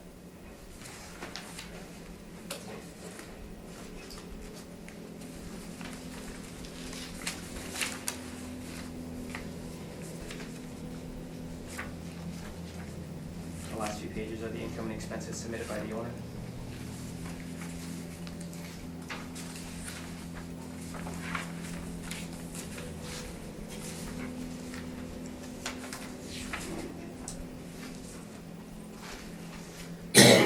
The model rent is a little bit high, but the estimated NOI supports the model. and as they maintain the assessed value at $43,803,000. Okay, questions, Mr. Dupont? Yes, your page 3, your effective gross income is 4,221,000. Yes. And on page 5, you show that it should be 4,053,438. I did state that the model is a little bit higher. Then your total expense is 1,721, so then you offset the rents with the lower expenses than you have in your model, is that correct? The estimated NOI supports the model. In order to do that, you have to use the 2009-2010 repair and maintenance, and the valuation date is April 1st, 2018, is that correct? Yes, I felt it was the most appropriate because their repair and maintenance items in their income statements very likely include capital, and the 2009 and 10 figure are the most reasonable. Even though it was likely to include capital, it was the most reasonable, so I felt it was reasonable to use that as a repair and maintenance figure, which is a little bit over 1,100 per unit in terms of repair and maintenance. So those are 8 to 9 years old.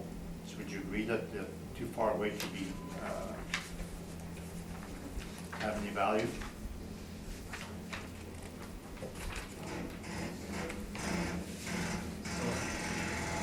I felt it was the most reasonable indication of repair and maintenance.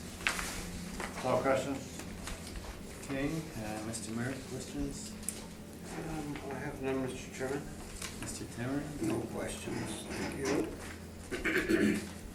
I have no questions, so you can proceed, Mr. Dupont.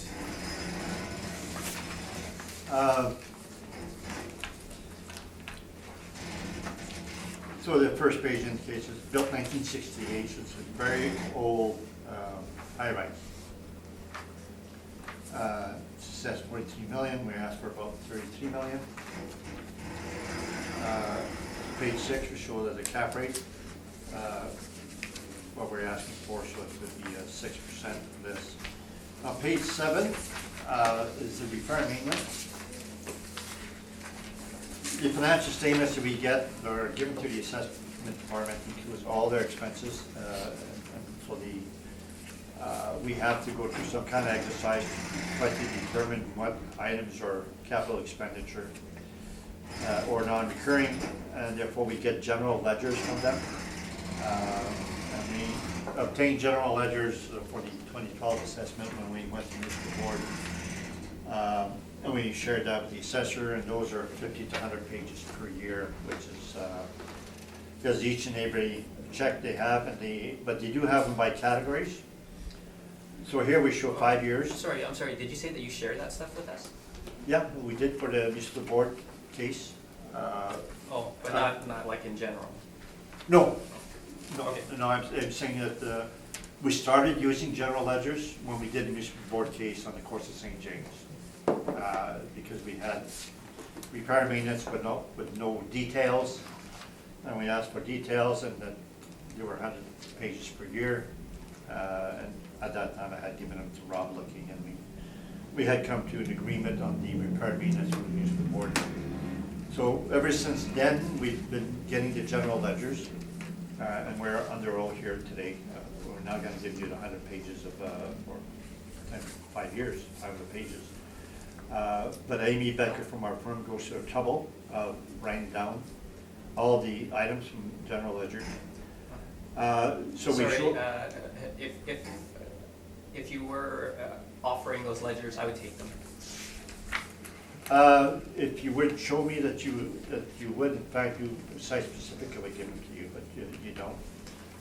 If we go and miss the board, I would give them to you. All general properties that go and miss the board, we can give you the general ledgers. So the first one, appliance maintenance, the average is 9,008. That's what we use. Appliance purchase, we use the 5-year average, which is $61 per suite, which is low, because if it costs 100, I believe it's almost 1,700 per suite. For replacing 3 appliances divided by 10 years would be 170. So anything below 170 is less than a 10-year mark, so what we go with site specific.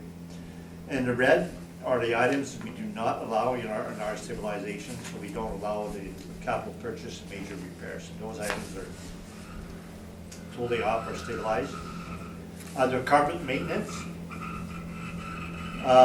they have some really high years. 5-year average is 128, so we've allowed 98, which is the 16, 17. And that comes at $332 per suite, which is reasonable.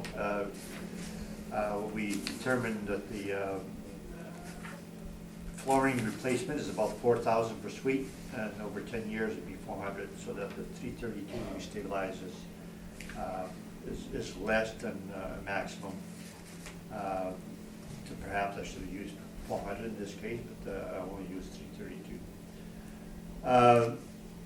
And then most of the items after that, we use a 5-year average. The general building, they don't give details of that, and the average is 214, the nice stabilized at 5-year average divided by 2, so I've only allowed half of that, which is 362 per suite. The next few items that use a 5-year average. We do not allow refuse and snow because we put that separately in a separate category. The other item in red is pest control. You see every year it's 1,000, 3,000, 4, 8, and 13. We disallow the 13. So we stabilize that less than a 5-year average of 4,400 because it's more of a non-recurring. And for plumbing repairs, there again you see that it goes up quite a bit. We disallowed 3 high years. So we're at 59,000, which is 199 per suite. So when we add up all the items that we've stabilized that, it comes to 1,727 per suite. And then it says a total less capex and waste and snow, so which would be the items in blue. If you were the items in blue without disallowing certain items, it would still be over 2,000 per suite. 21, 26, 24, 18, 25. But when we stabilize individual items, we brought that down to 1,700, which I believe is very reasonable. So we have a lot of data to work on. So page 8, we show the rents that it has from the financial statements. The actual vacancy is for the 3 years, 3.8, 2.7, 3.4, so that Globe is pushing the rents quite a bit, and the market is pushing back, so we're using the actual vacancy it has, 3.4. And we add the actual laundry and parking that it has. So line 13 is 4053, and the assessor, I believe, in his side workup had agreed to that. So we're slightly less than 200,000 less than the city assessment. Then for expenses, we stabilize normal, so that we use 2017 for insurance, utilities, caretaking, and taxes. And those are usually 2017. Other items are a 3-year average, so the professional fees and office is stabilized 3-year average. So is advertising. And the repair maintenance is from the general ledger, stabilized. That says 1883 per suite, and I guess we'll have to divide this, what we did, 583, 700.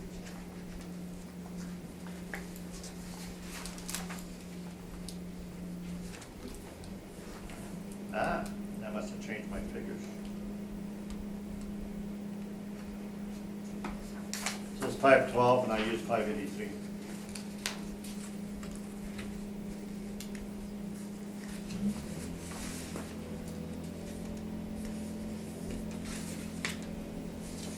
So I would not object if you would use a 512 or 513, which would be 70,000. So if you added 70,000 to NOI, 2099. divided by 6%. That's my revised value.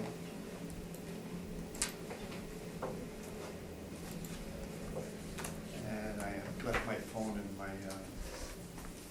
should I go get my phone, or you want to do some okay, right here.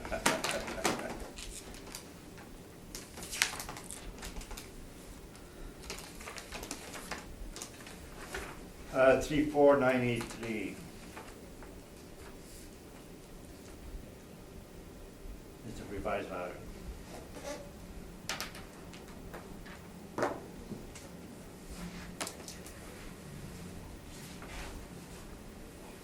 That's my report. Oh, you want it back? Well, you can keep it if you need it again, I got one here somewhere. Oh, we got one in here. Oh, here it is.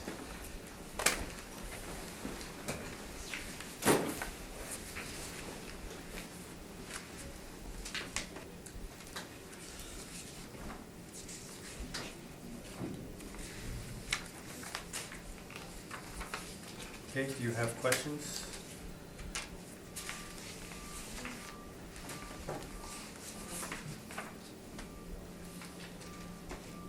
Mike, I guess your new revised value is coming in at approximately 113,000 per unit. Have you done anything to verify or to make sure that it's representative of market value? I'm not sure of the question. Is it an income approach?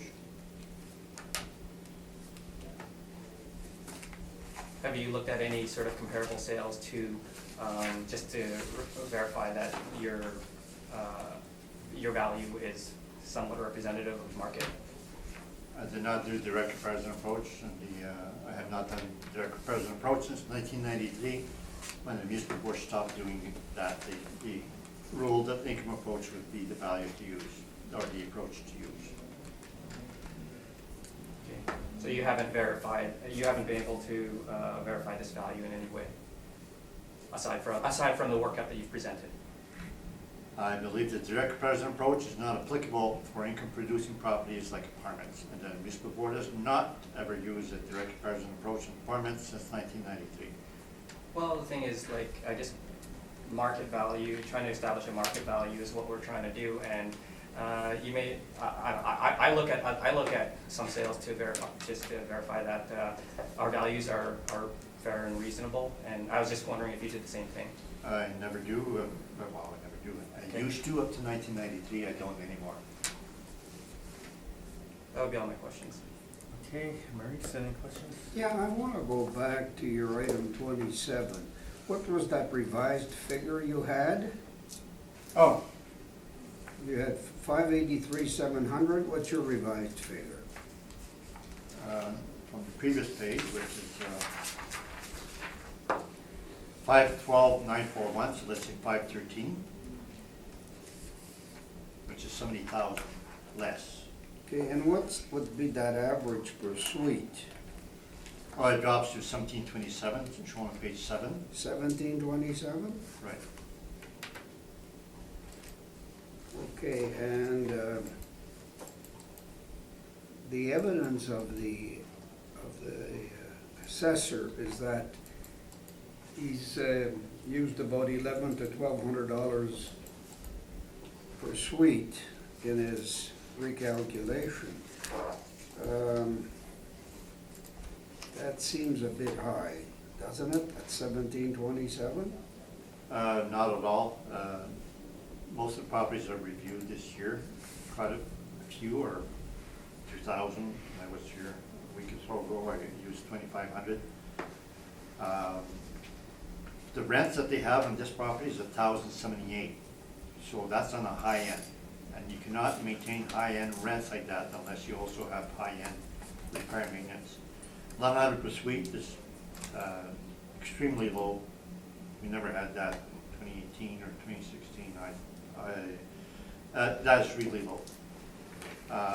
We go with site specific. We stabilize the repair and maintenance. And there's no such thing as the normal. Every apartment block would be different. Those with higher rent would have higher repair and maintenance to maintain those rents. The property that I used 2,500 for repair and maintenance was a property in Walton Crescent with very high rents. So therefore, we were arguing, you cannot get those high rents unless you have also the high repair and maintenance to support that. And also on your general building, that's the blue one on page 7.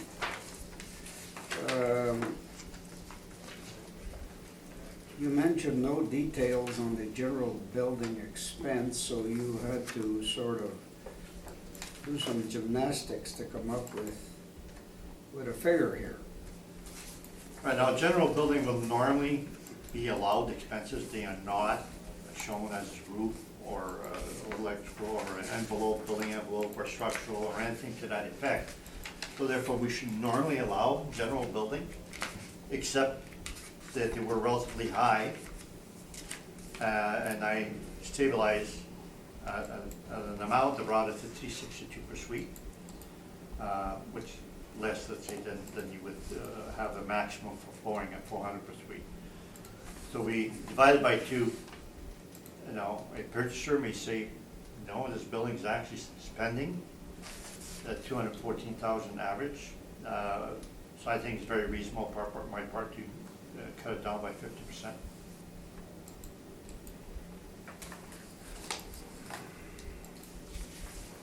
Okay, I think that's all, Mr. Chairman. Mr. Merritt? I have none, Mr. Chairman.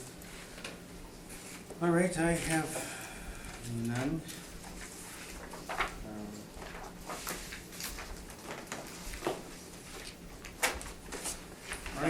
Number one. We're number 2 now.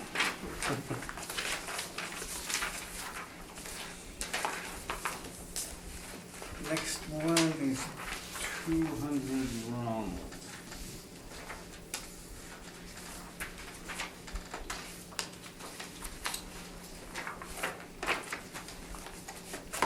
So you can proceed on the valuation. The subject property is 200 Ronald. The roll number is 070-717-03700. It's a residential apartment block. It's 16 stories high. It's built in 1967 and has 298 suites with 15 indoor parking stalls and 223 outdoor parking stalls. On page 3 is our income valuation summary. We use average rents of $1,168. Get a potential income of $4,163,000. We used a 2.6% vacancy to get an effective gross income of $4,055,000. And we said 45% expense ratio to get a net operating income of $2,230,000. Kept at 5.3%, we have an estimated market value of $42,082,000. That's $141,000 per unit. On page 4 are our rent comparables showing that the rents we've used are in line with what's in the market. On page 5 is a summary of 2017 income and expenses. The repair and maintenance, once again, likely include capital expenditures. So I removed it and I added the repair and maintenance back in at $1,100 per unit, giving the expenses to be $1,663,000 and an estimated NOI of $2,312,000, which is very similar or high, a little bit higher than the $2,230,000 that the model has estimated.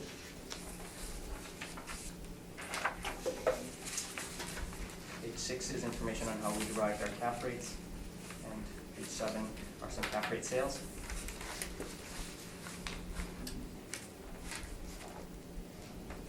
On page 9 is a picture of the subject property, and that would be the building on the bottom of the picture.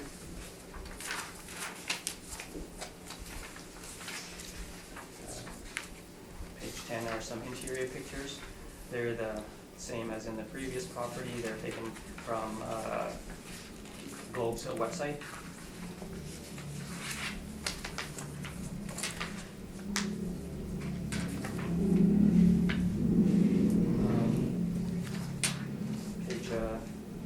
The last few pages are the income and expenses submitted by the owner.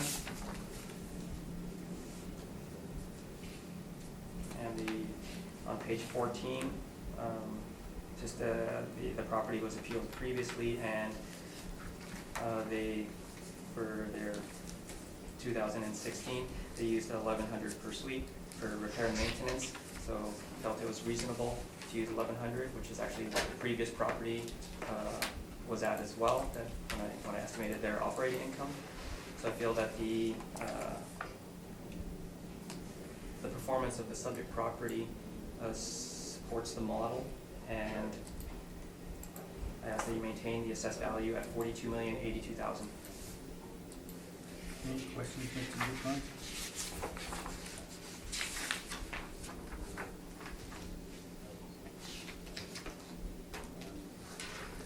No questions. Okay, Maurice, questions?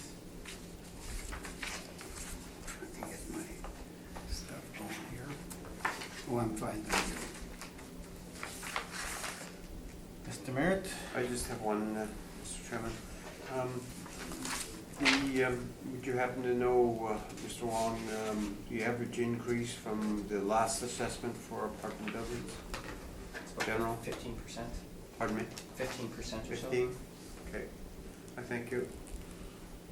Okay, I have no questions of the assessors, so you can proceed, Mr. Dupont.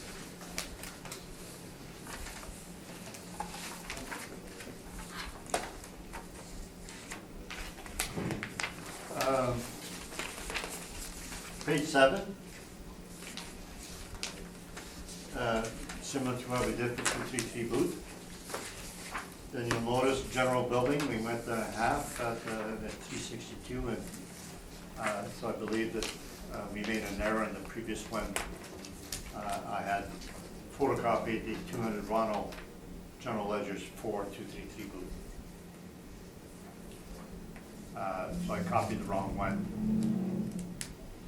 So I should not have adjusted my value downwards, but that hearing is finished. So anyways, we went through this data already. So we went to the general ledgers, and we arrived at 1727 per suite, bottom right, by doing each individual item. On page 8, we stabilized the repair and maintenance on line 27 at 1727, so we did it right there this time. Now I did calculations. The 4,044 in rent. Clear. 4044, 509, divided by 297, divided by 12. It's 1135 per suite, which is very high rents.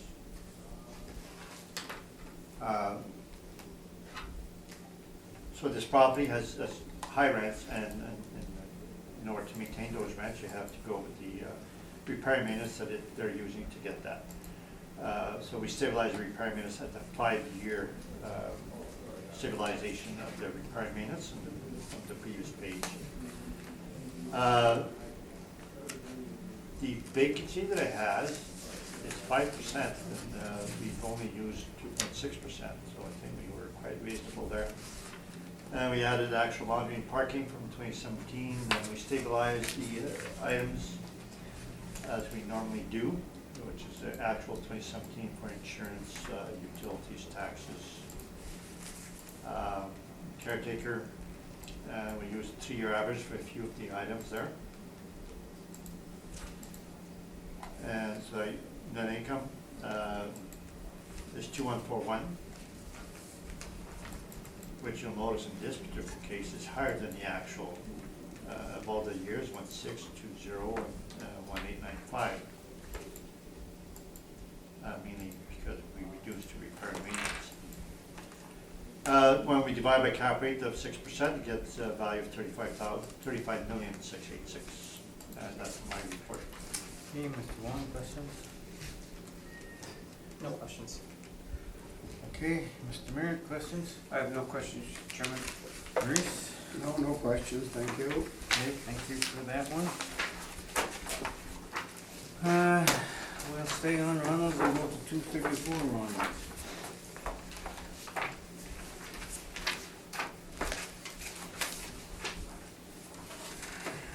So you can proceed, Mr.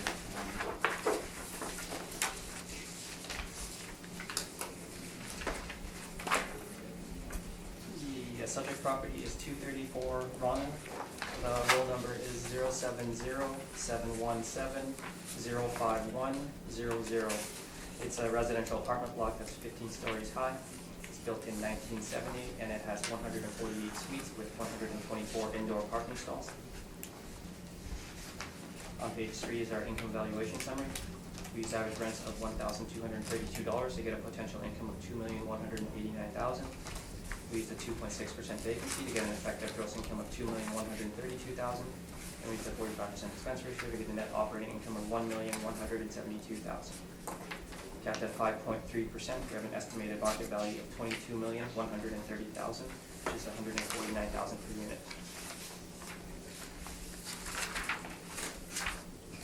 On page 4 are our rent comparables, showing that the rents that we've used are in line with what's on the market.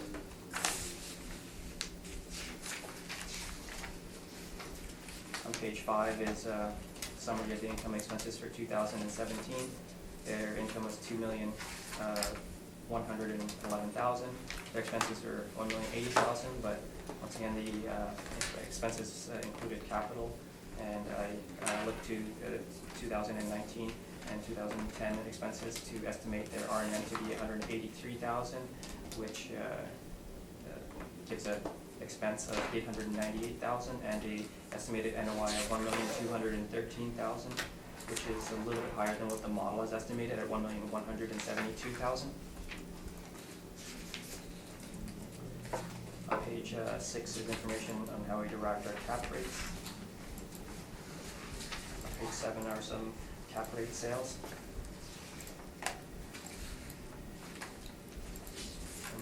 Page 9 is a picture of the location of the subject property, and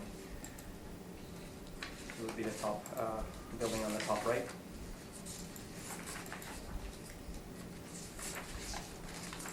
And some pictures of the interior from Globe's website.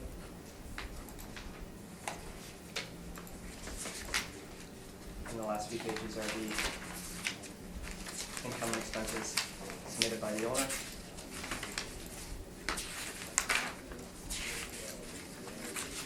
The actual performance of the property supports the model, and I ask that you maintain the assessment at $22,130,000. Okay, questions, Mr. Dupont? Yes, sir, page 5, your repair maintenance, I calculated that as $12.41 per suite. Is that what you're allowing? It looks like it, if that's what you're calculating. It's all question of that. Okay, Mr. Merritt, questions? I have none, Mr. Chairman. Well, thank you. Okay, I have none, so you can proceed. So jump to page 7.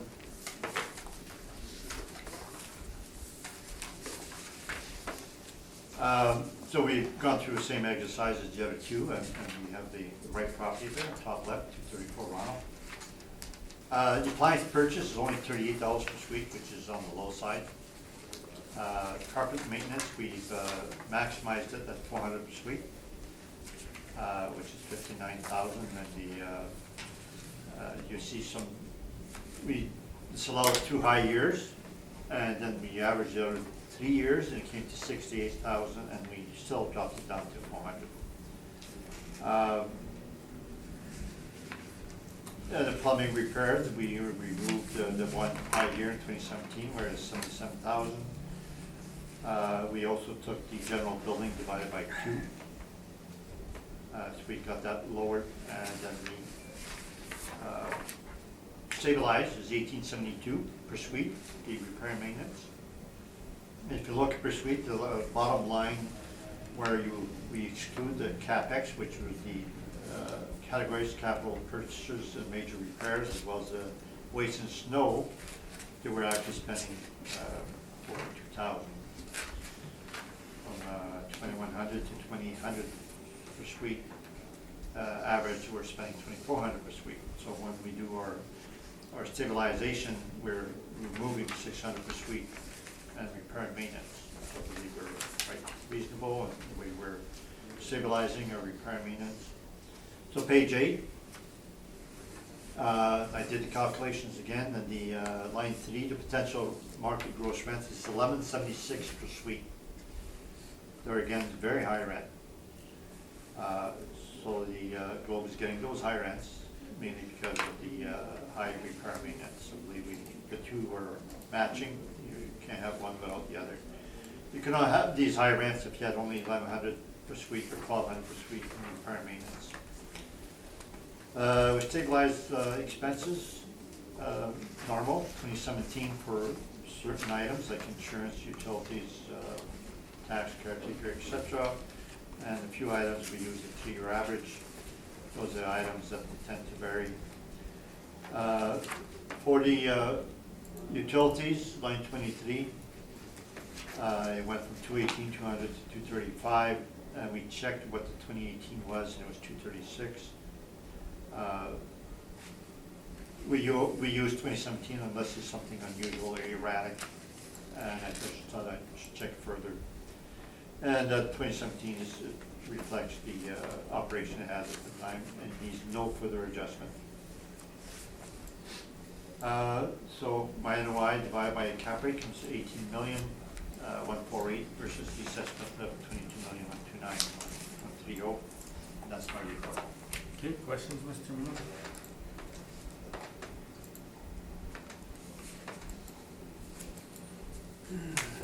So you were saying earlier that 1,100 or whatever is low for repair and maintenance? Yes, Yeah. unless they have low rent. And properties that operate with low rent will have low repair and maintenance. So we stabilize site-specific for the rent and repair and maintenance. Do any of your properties in your cap rate study have a repair and maintenance over 1,000 per unit? Or 1,100 per unit? I don't know, we've got site-specific of those properties.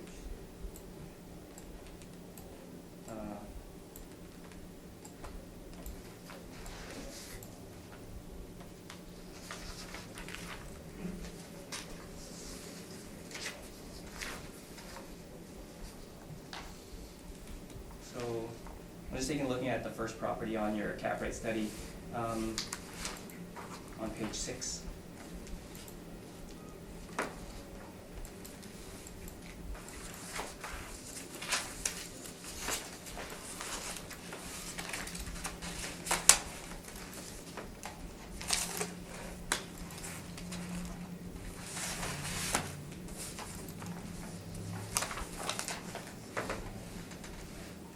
So on page 6, for your cap rate analysis, you're using $405 per unit for 210 St. Mary's. And it's the average, as you can see, so we're going site-specific, and the rent is low at $597. And So and the for two the matches. 403 St. Anne's, you're using $1,003 per unit. There again, we're Is that going correct? to the average, which is Okay. site-specific. And then for 155 Mike, then you're using $750 per unit. That's correct. And for 512 Balmoral, you're using $539 per unit. Is that correct? Yes, and the rents are $567. And for 215 Labrador Drive, the next page, you're using $500 per unit. Yes, And then for Langside, you're using $582 per unit. yeah, site-specific. Yeah, and then for 333 Ward, you're using $1,072 per unit. We're now getting to newer properties, and they have lower repair and maintenance. Okay. And that was site-specific, it was 5-year average. And for 718 Beach, you're using $734. And then for 100 Southview, you're using $600. There again, it's built in Yeah. 2014. That would be all my questions. Okay, Marie, questions? No, thank you. Ron?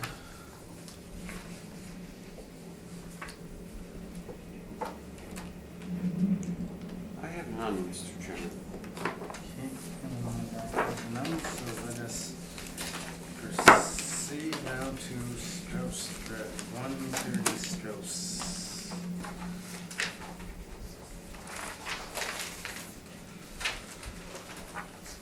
So you can proceed with 130 Strauss. The subject property is 130 Strauss. The roll number is 070-811-67700. It's a residential apartment block that's 2 stories high, comprised of 7 buildings. It was built in 1984 and has 154 suites with 154 outdoor parking stalls. On page 3 is our income valuation summary. We use average rents of $1,121 to get a potential income of $2,072,000. We use a 2.6% vacancy to get an effective gross income of $2,018,000. And use a 46% expense ratio to get a net operating income of $1,079,000. Capped at 5%, we have an estimated market value of $21,590,000, so $141,000 per unit, or $140,000 per unit. On page 4 are rent comparable, showing that the rents reviews are in line with what's on the market. On page 5 is a summary of their 2017 income and expenses, and for 2016 as well. Their operating income is both $1,056,000 for 2017 and $1,105,000 for 2016, and that's very much in line with what the model has estimated at $1,079,000.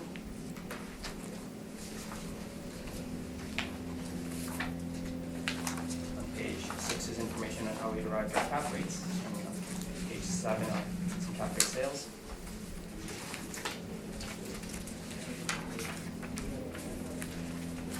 On page 9 is a picture of the subject property along with its location.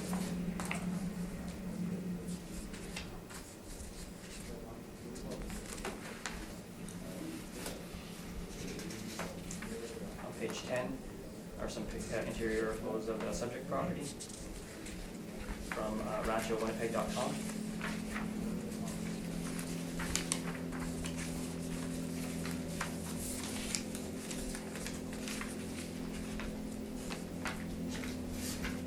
On page 11 to 16 are the income and expenses submitted by the owner.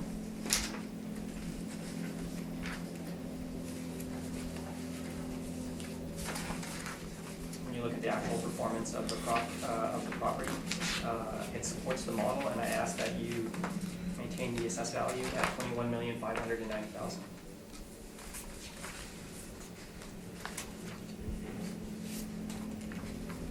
Okay, questions?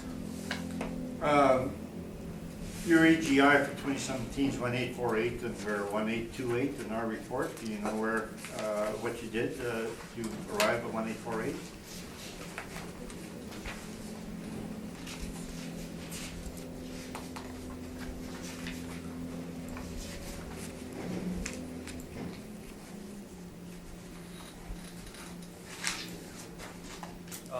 It would be from page 12.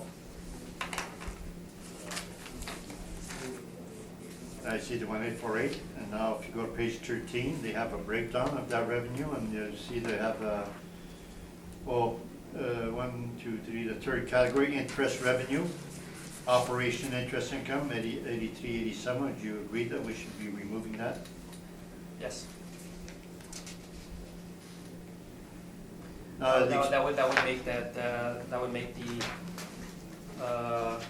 That would make the NOI 8,000 less on my page 5.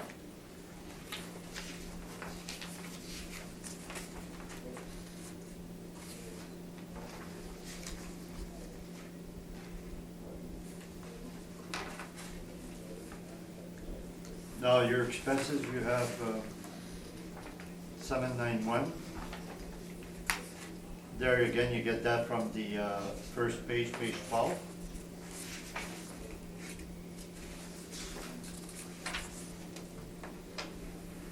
Then Yes. Then you have a breakdown following page 13, 14.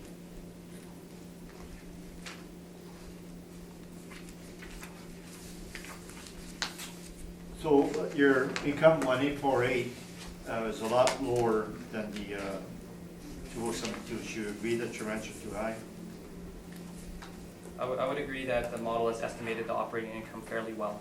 sometimes when you try to pick apart each and every line item, you're not gonna get every line item to match up exactly, but I believe that the model has done a good job in estimating the operating income for the property. And when you report expenses, are you not stabilizing any of the expenses, is that correct?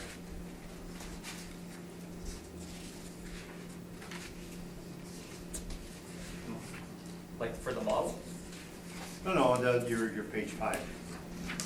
it's not, it's just a summary of their income statement. That's all questions. Okay, Mr. Merritt, questions? Yeah, Mr. Wong, I noticed that on the questionnaire, on page 11, that they state the gross income is $2,328,148, and you're not even close to that. So, what's going on there? Like my numbers, Yes. like which number is not close? Um, My summary Yes. or the Gross, model? Or the gross, model? gross. Gross. They reported 2,000,003 on their questionnaire. Yes. And so, but you're only at 2,000,000, 2,000,000. Yeah.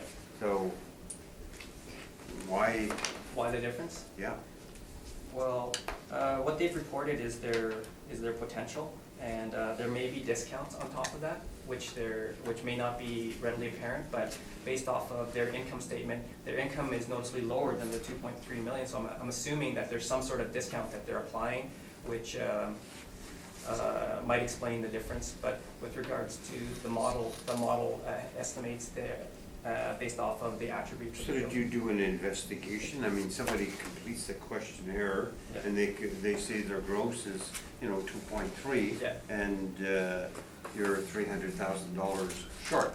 Yeah. So, I mean, is it the potential? Why would somebody complete the potential? Maybe they just didn't understand what we were asking. I'm not totally sure, but Okay. to sort of try to investigate. Yeah, all- to verify that. To try to verify. You look at the financial statements, so. Yeah, But you have also the model. Yeah. So, you have We've- several corrections. We've provided, I guess, the income statement, which gives you, an idea of what they're, and the model, and So, hopefully we can get an idea of, what the property's doing. yeah. So I'm just, I'm ahead of the game just a little. And Mr. DuPont is not even, he's even lower than you for gross. The other thing that I noticed that on page 10, there's a picture of the property, but it says Thompson Drive. What's that all about? It's the name of the building. That's the name? Oh, okay, yeah, no. Because well, Thompson, yeah, if you we're look on on page Strauss. 9, Okay, um, yeah. on the top is Strauss, and on the left is Thompson Oh, Drive. So okay. it's just a little bit of a, Okay. the So- primary address is Strauss. Yeah. Yeah. Okay. Sort of confusion, I thought maybe, It might have been the might wrong. have been the wrong residence. Yeah. I've done it before, Okay. but in this case, I believe it's accurate. And I noticed that this cap rate is now a little lower from the previous properties. The previous properties were at 5.3. Now this is 5. So how do we get to the 5 from the 5.3? It's a newer property than the other one. The other one was probably 1970 or so, and this one is 1984.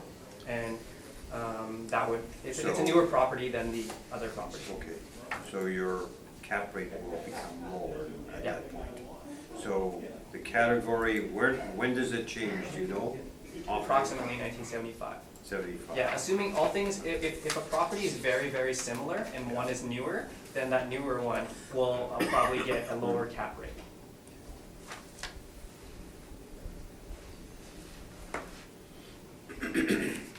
And as I asked you before,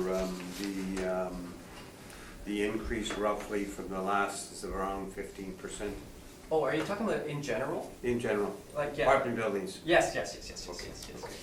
I have no other questions. Okay, Maurice, questions? No questions for me. Okay, you can proceed, Henry. Let's go to financial statements. 3 or 4 properties have the similar type of statements. So page 11, and that's a summary. So now it shows that it has interest income, 8437, so we should remove that from the income. Now if you look under expenditures, the second line is bad debt expense, 11,000. So we bring that up when we put that in our spreadsheet, so that the total revenue should be reduced by interest income and bad debt. The assessor used the total expenditures, 791. If you look 2 lines below that, it has total major repairs and maintenance, 278,000. So the assessor did not allow for those repair and maintenance. So we show this, the summary. They don't give breakdowns for certain items. They don't give breakdowns, I believe, for the insurance, because there's no breakdown for that. I believe they have no breakdown for taxes.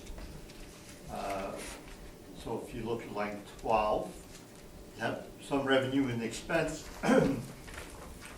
Now they give you breakdowns. Year-to-date actual, it shows that the 2328, which we would show on our spreadsheet. Vacancy loss 107, and the discounts 460,000, and the 9,000, so about 470,000 in a discount. So they're pushing that pretty hard. The interest revenue there is 8437, we disallow. Repair and maintenance is shown there, and page 13 has a total for repair and maintenance, 596, right? And that's what would show on their summary, page 11. And the other part at the bottom of the page 13 is the major repairs and maintenance that shows on summary page under major repair and replacement.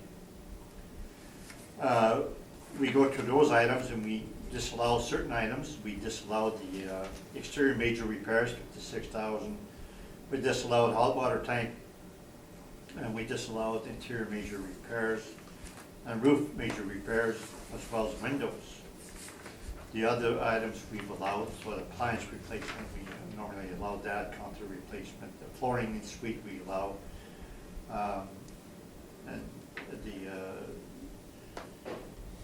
tub surround tiles we allow. So we would normally allow major repairs for the exterior, because you cannot operate our properties without doing some exterior repairs, nor can't you allow the interior repairs. Now we've allowed them because they were large. So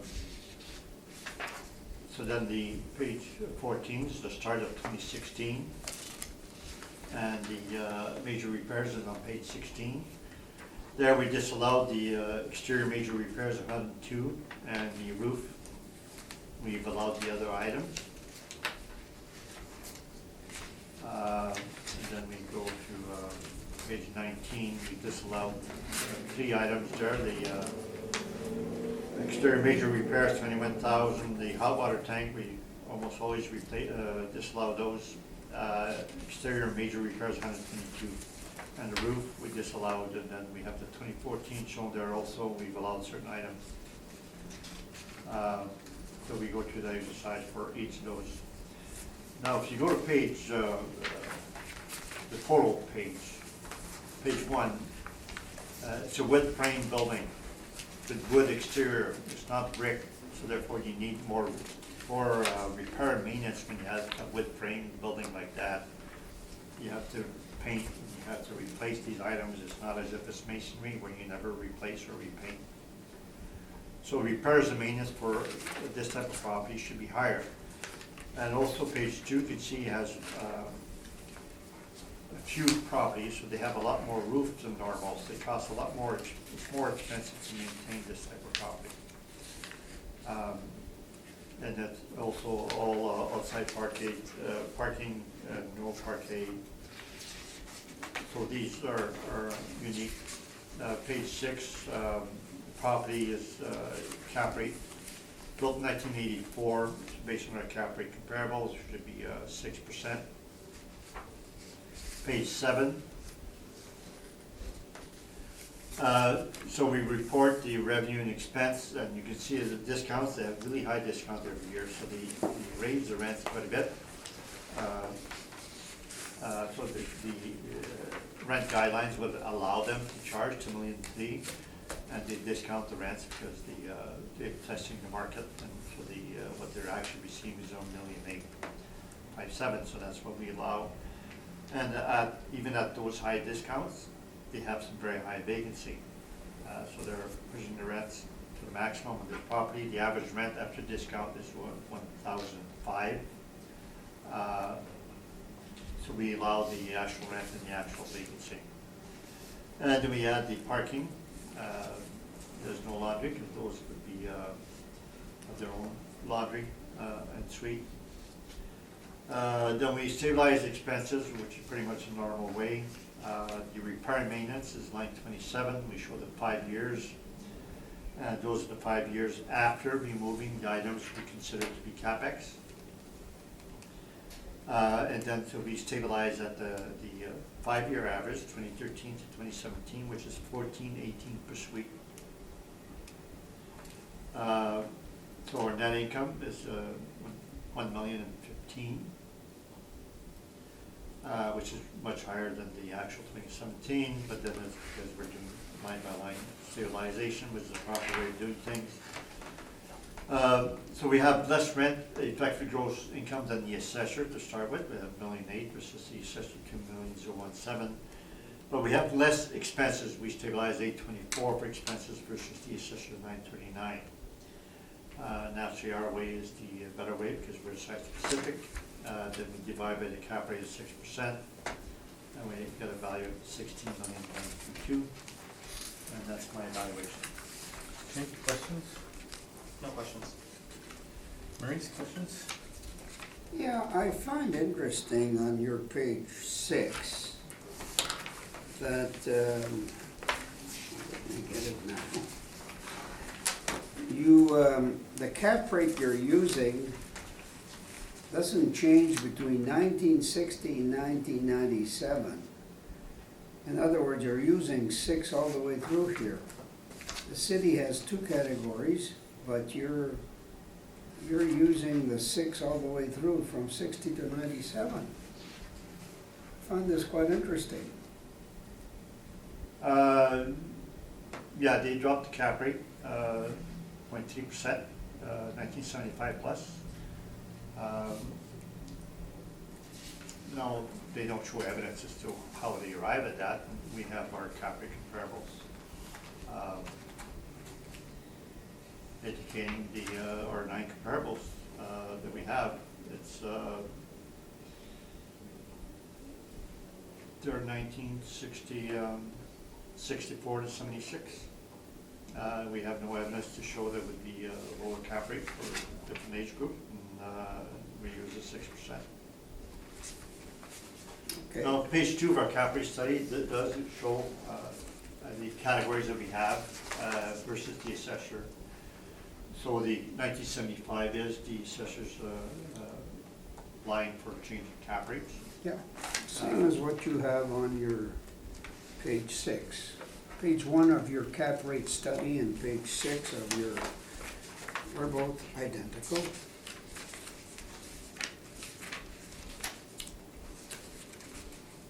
Yeah. Identical, okay, fine. And the Colliers and CBRE do not have the difference in the ages. These are just low rise. Low rise A, low rise B. Right, so the market does not make a line at 1975. Okay, that's all the question I had. Okay, Mr. Merritt? Yeah, Thank you, Mr. Chairman. Mr. DuPont, on line 15, management fee, why are you showing like $92,000 when probably the average should be about $16,000 less? Rancho manages for themselves, so they charge themselves a lower fee. But what I'm saying is it should be around 74,000 or 75,000, 76 is maybe the most, and you have like 92, so. For our Capri comparables, we've used 5% management, Okay. no matter what. Yeah, but you know, I'm trying to sort of, you're stabilizing, I mean, mathematically, like, you're correct.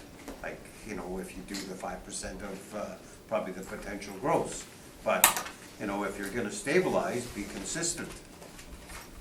No. No? Certain items you stabilize one way, so certain items you use 2017, certain you use average. Management, we always use 5%. We did have a decision from the board, which I have here. 200 Ronald, which I can give to you. Oh, sorry.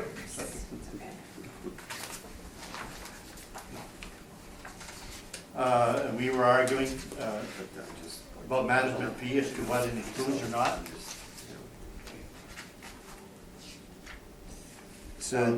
So that's the way you do it, Mr. DuPont? At that hearing, Rob Lucky for the assessor said that the standard 5% allowance for property management fees. And I say the same thing, and the municipal board says the same thing. We both say the management fee is standard at 5% for all properties. If a property charges 3%, because the management firm gives a deal, you should not be raising the value because somebody got a deal versus other people. So for a municipal board has said over time, many times, it will use 5% for all properties. And therefore, we use 5% for all properties for calculated extractions. Some are 7%, and we use 5%. That's the standard. And we have this decision where. Let me just have a look at that. So this was a municipal board decision, you had said, eh? Yes. Okay. And this was applicable to one of the boxes that we just heard. So you do them all that way then? Every property's come here for years and years and years, always been 5%. And the assessor, when we went there, he was arguing that some admin costs should be captured in the management fee. And therefore, we could have gone to. Do you want to see this? Yes, no? Okay. Okay. So we could have gone to the board and say, well, in certain cases, we should use actual management fee and use actual min. And the assessor and I voted, we do not change management fee. We don't care what these facts are, that is sacred, we do not change. So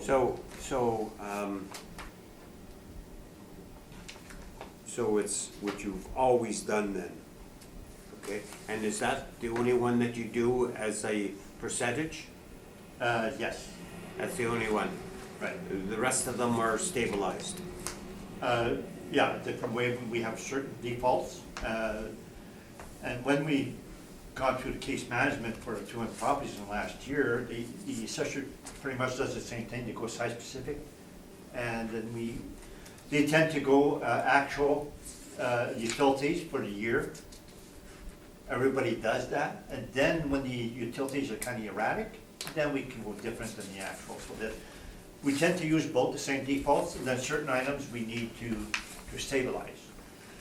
So quite often, when I get to this page, if I don't like the value, there's not much I can do because we have defaults the way we do certain things. And the only thing really where there's maybe some play is your repair and maintenance, and then we analyze that also. So the rest is pretty much default. What we have here on this page, default, except the repair and maintenance, which we normally go with 5 years or 3 years average. after we move the CapEx, so that it's a procedure that's been employed for a long time and employed by municipal board and the assessors at the municipal board when they do site specific. So on line 23, when it says subtotals of 20, 21, 22, what's the idea behind that? Like you would lump them all in the subtotal, but that's only for those 3 items, so like. It's only to see whether the utilities is erratic or is need for us to look at. No, we could remove that, which is, if you're doing individual items, yeah. Yeah. It's So something- I'm just, trying to, sort of, so, but, then maybe what you should maybe do is give you, the, under that category in regard to utilities, the price per suite for a unit cost. I don't know why you would, subtotal that. I know, I'm thinking now that we should probably remove it, because we hardly ever use. Because the if you subtotal kind of thing. if you do the percentage wise, it doesn't add up. It comes to like 10.1. So, 177 divided by 1831? well, I'm just looking, Oh, okay. okay, No, wait a second. no, no. Maybe you got the, okay. Because what you did was, oh, I'm sorry. It, no, it is, I added the advertising and leasing in there too. Okay, Oh, okay. but it's just the 2. So really, it's not 20, it's 21 and 22. Correct? Well, not 20 as well. 20 shouldn't be in there.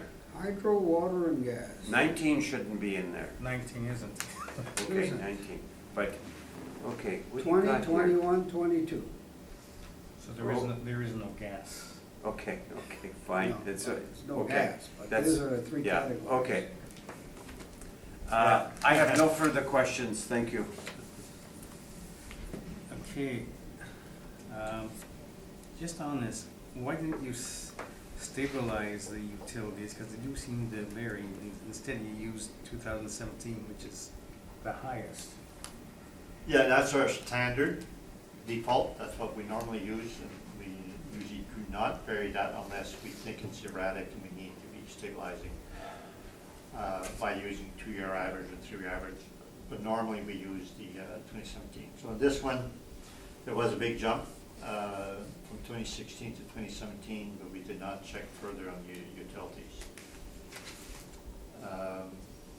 Unless I did, and See, that, it strikes me that would be something that's most susceptible to the vagaries of weather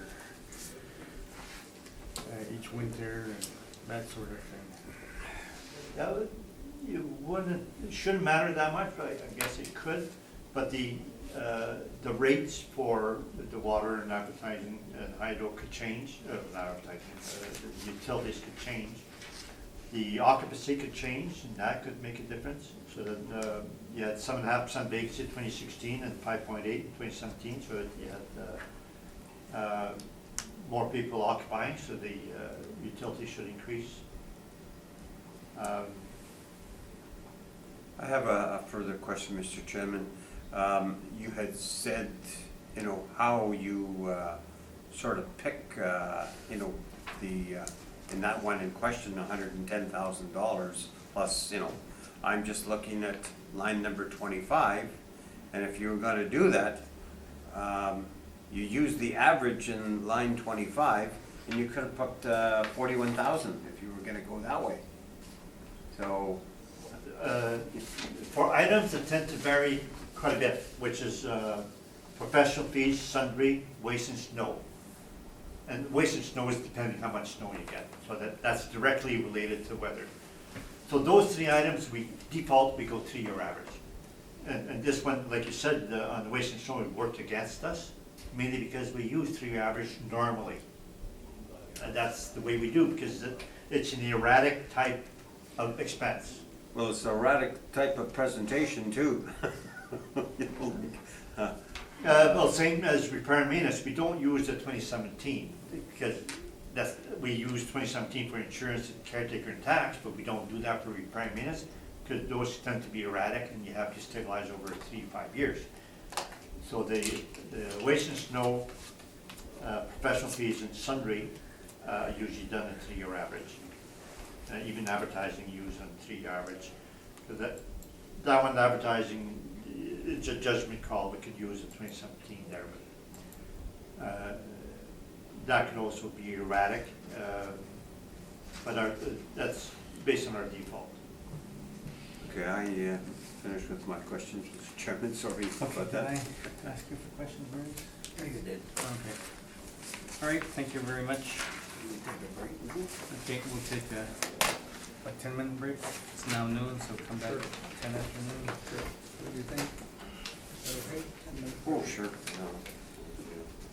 Then push through and we'll get the last 3 done. Yeah. Seems to be a little quicker now.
Okay, thank you very much. We'll go to 30 Strauss Drive.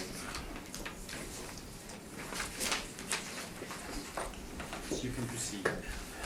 The subject property is 30 Strauss Drive. The roll number is 070-811-68600. It's a residential apartment block that's 2-story high. It's built in 1977 and has 158 suites with 167 outdoor parking stalls. On page 3 is our income valuation summary. We use average rents of $989 to get a potential income of $1,875,000. We use a 2.6% vacancy to get an effective gross income of $1,826,000. And we use a 50% expense ratio to get a net operating income of $900,000. Capped at 5%, we have an estimated market value of $18,001,000.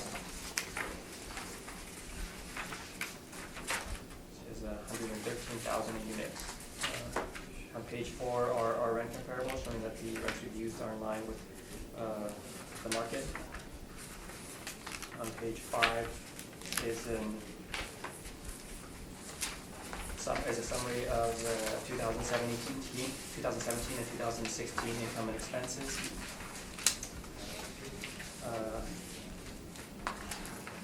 The NOI for those 2 years are about $900,000, and that's right in line with what the model is estimated at $900,000.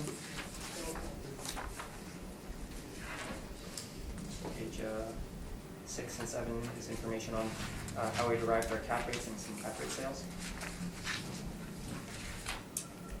Page 9 is an overview of the subject property.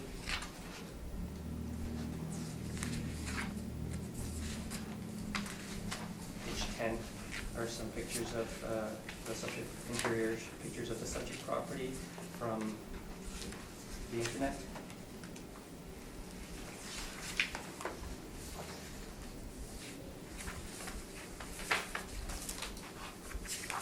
Page 11 to 17 are the income and expenses submitted by the owner.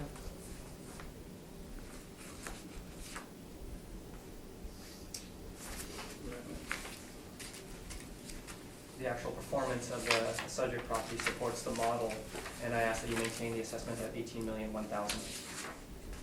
Okay, questions, Mr. Dupont? Yes, your page 5, where you show the actual 1,717,000. Again, you're missing the interest and bad debt. Do you agree with that?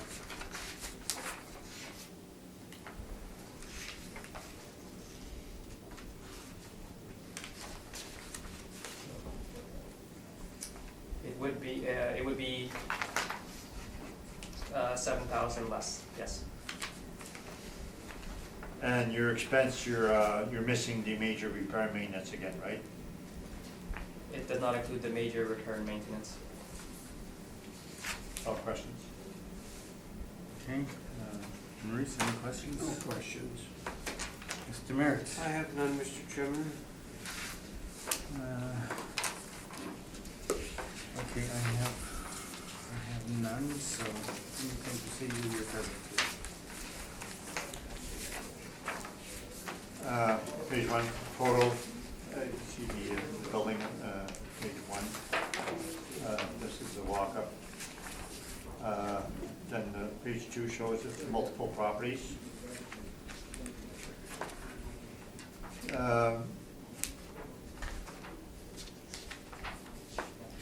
The property is built 1977, so we give it a 6% cap rate for that age. Page 7, the assessor has 5% cap rate, and that's 6%. So where we report the potential gross rents, etc., you could see that they have discounts, substantial discounts every year, and we stabilize the rents after discounts. They also have a substantial vacancy. As they're raising the rents, the vacancy increased in 2016. And we use a 2.6% vacancy, which matches 2017 and matches the assessor. We don't allow for bad debt. Then we stabilize the laundry and parking at actual 2017. Miscellaneous income, line 12, we stabilize at 3-year average. This is one of the items that tend to vary because it's miscellaneous. It's one of the items we use a 3-year average. So the expenses we stabilize normal way in 2017 for certain expenses, 3-year average for others. Repair and maintenance, we've gone to exercise of removing items under major repairs and maintenance. And we stabilize at the 5-year average after removing CapEx, which comes to $15.91 per suite. So we got a net income, 864, 6% cap rate, 14,406 is the value. Thank you very much. Okay, questions, Mr. Owen? No questions. Okay, Mr. Merritt. I have none for Mr. DuPont. Can I ask one of the assessor? I forgot to ask you about the subject property. Your cap rate is based on a year, which the subject was built in 1977, so Yeah. it's applicable for the 5%? Yes. Okay, I thank you. Yeah. I have no questions, Mr. Chairman. Okay, Mr. Clarion. So your average on page 27 is 15, not page 27, page 7. Item 27 is 1591. Average per suite here, right? Repair maintenance, you stabilized at 251. Yeah, and the average 1591, yes. Okay, so the actual was 309 in 2017, so you used 5 years here to average this? Yep, for repair maintenance, because it can be erratic, we always use a 3-year average minimum, well, when we have 3-year statements. And 5 years when we can, so quite often we use 5 years, which would be a standard. Okay. And the NOI is, not the NOI, but the rate is pretty, on the expenses is pretty close here. You're at 49.6, the city's at 50.7. So you guys are pretty close on that point. Right, so they actually have a higher expense ratio than I do, and I have less expenses, 849 versus the assessor 926. Yeah. So we have less, so it's Except maybe you have we're less- stabilizing lower. You have less income because you're saying of rebates. You're at 1714. You mentioned about rebates that they were getting, that's. Oh, what- the discounts? Discounts, okay. Line 2, yeah.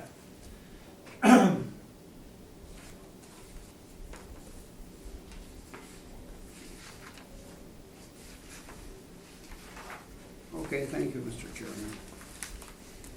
If I can focus on the discounts, then that's because, correct me if I'm wrong, that's because the apartment has a nominal rent, but they will discount the rent to a good tenant or a long-term tenant, or, but they wanna keep the nominal rent for the rent guidelines?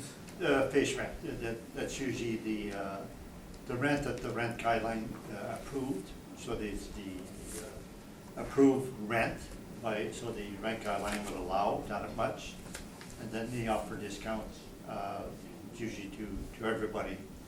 And they negotiate 108,000 less in 2017. The municipal board and the assessor normally agrees.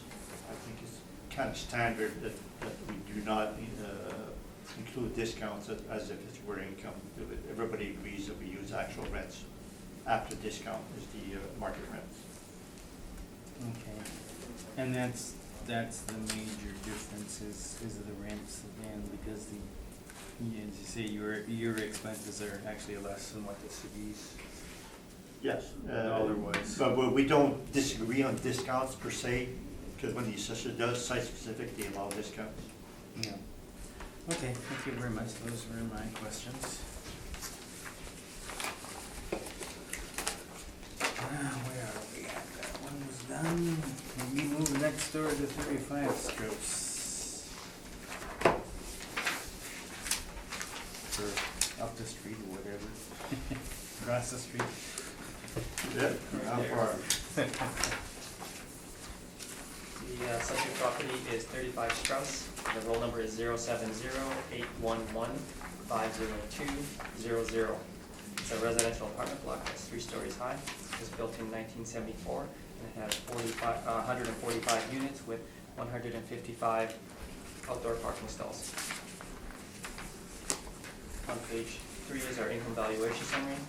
We use average rents of $951 to get a potential income of $1,656,000. Use a 2.6% vacancy to get an effective gross income of $1,613,000. And we used a 53% expense ratio to get a net operating income of $750,000. Capped at 5.3% with an estimated market value of $14,160,000, which is approximately $97,000 per unit. On page 4, our rent comparable, showing that the rents we've used are in line with what's on the market. On page 5 is a summary of the income and expenses for 2017 and 18.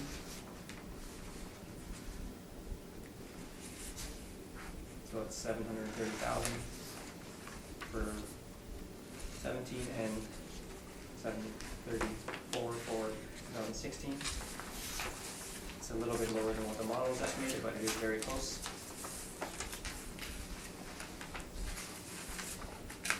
On page 5 is information on how we derive our cap rates for page 6. And on page 7 are some cap rate sales.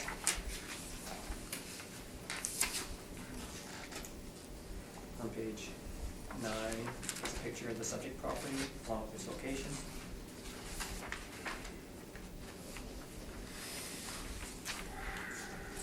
Page 10 are some pictures of the subject property.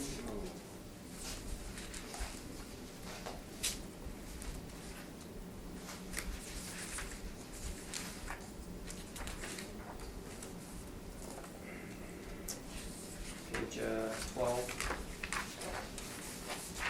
14, the income and expenses submitted by the owner.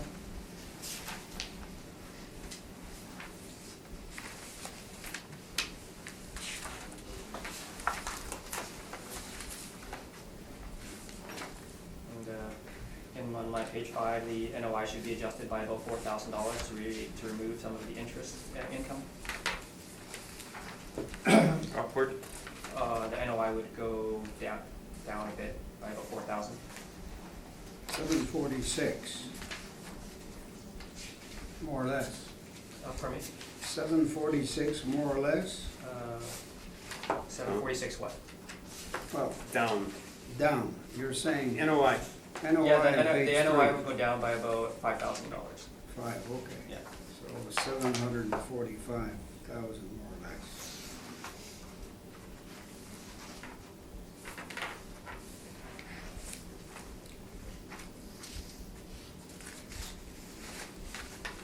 So the actual income is a little bit lower than what the model is estimated, but I feel it is very close. So I ask that you maintain the assessed value at $14,160,000. Okay, questions, Mr. DuPont? Yeah, on page 12, the income year-to-date, the 4894, that's what you said you should be adjusting. Your EGI and your NOI, is that correct? For the interest? On my page 5, basically adjusting the NOI down by about 5,000. Right. And you show expenditures 808,114 on page 12, that's before the major repairs and replacement of 97,000. You would agree that you forgot the 97,000? I didn't feel that I felt that the major repairs are put under a different category for a reason. And if you look at their maintenance, they do have normal recurring repair and maintenance in a separate category. So that's the one that was used in the page 5 summary. It's on the page 14. Would have appliance replacement, cabinet replacement, countertop replacement, flooring replacement. Would you agree that those items are normally considered repair and maintenance?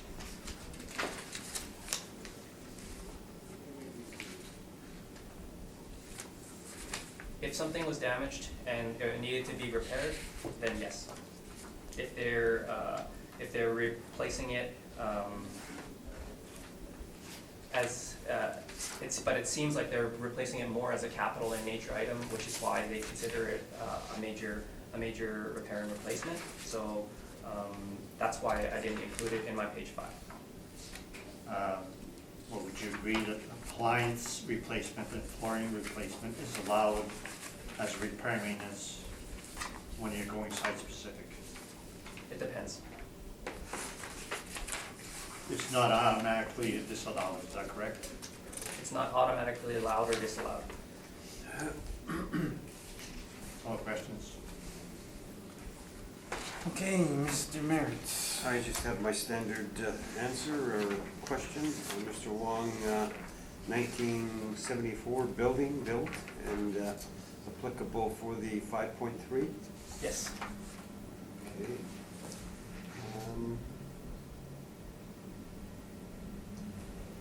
So unfortunately, like, you know, It's on the 1970, line. unfortunately, 1977 might be 5%, but, you know, I guess you have to draw the line somewhere. Just one more right away.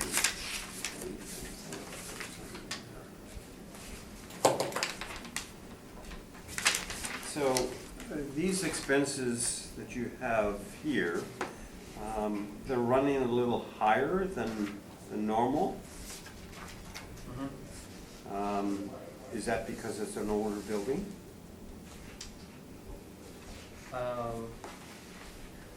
I'm not sure why it's maybe about 3% higher than what some other properties might be, but it's tied to the attributes and the age of the building. So it's possible that maybe when it fell, maybe because of the difference in cap rate, there's also an adjustment in terms of slightly higher expenses as well.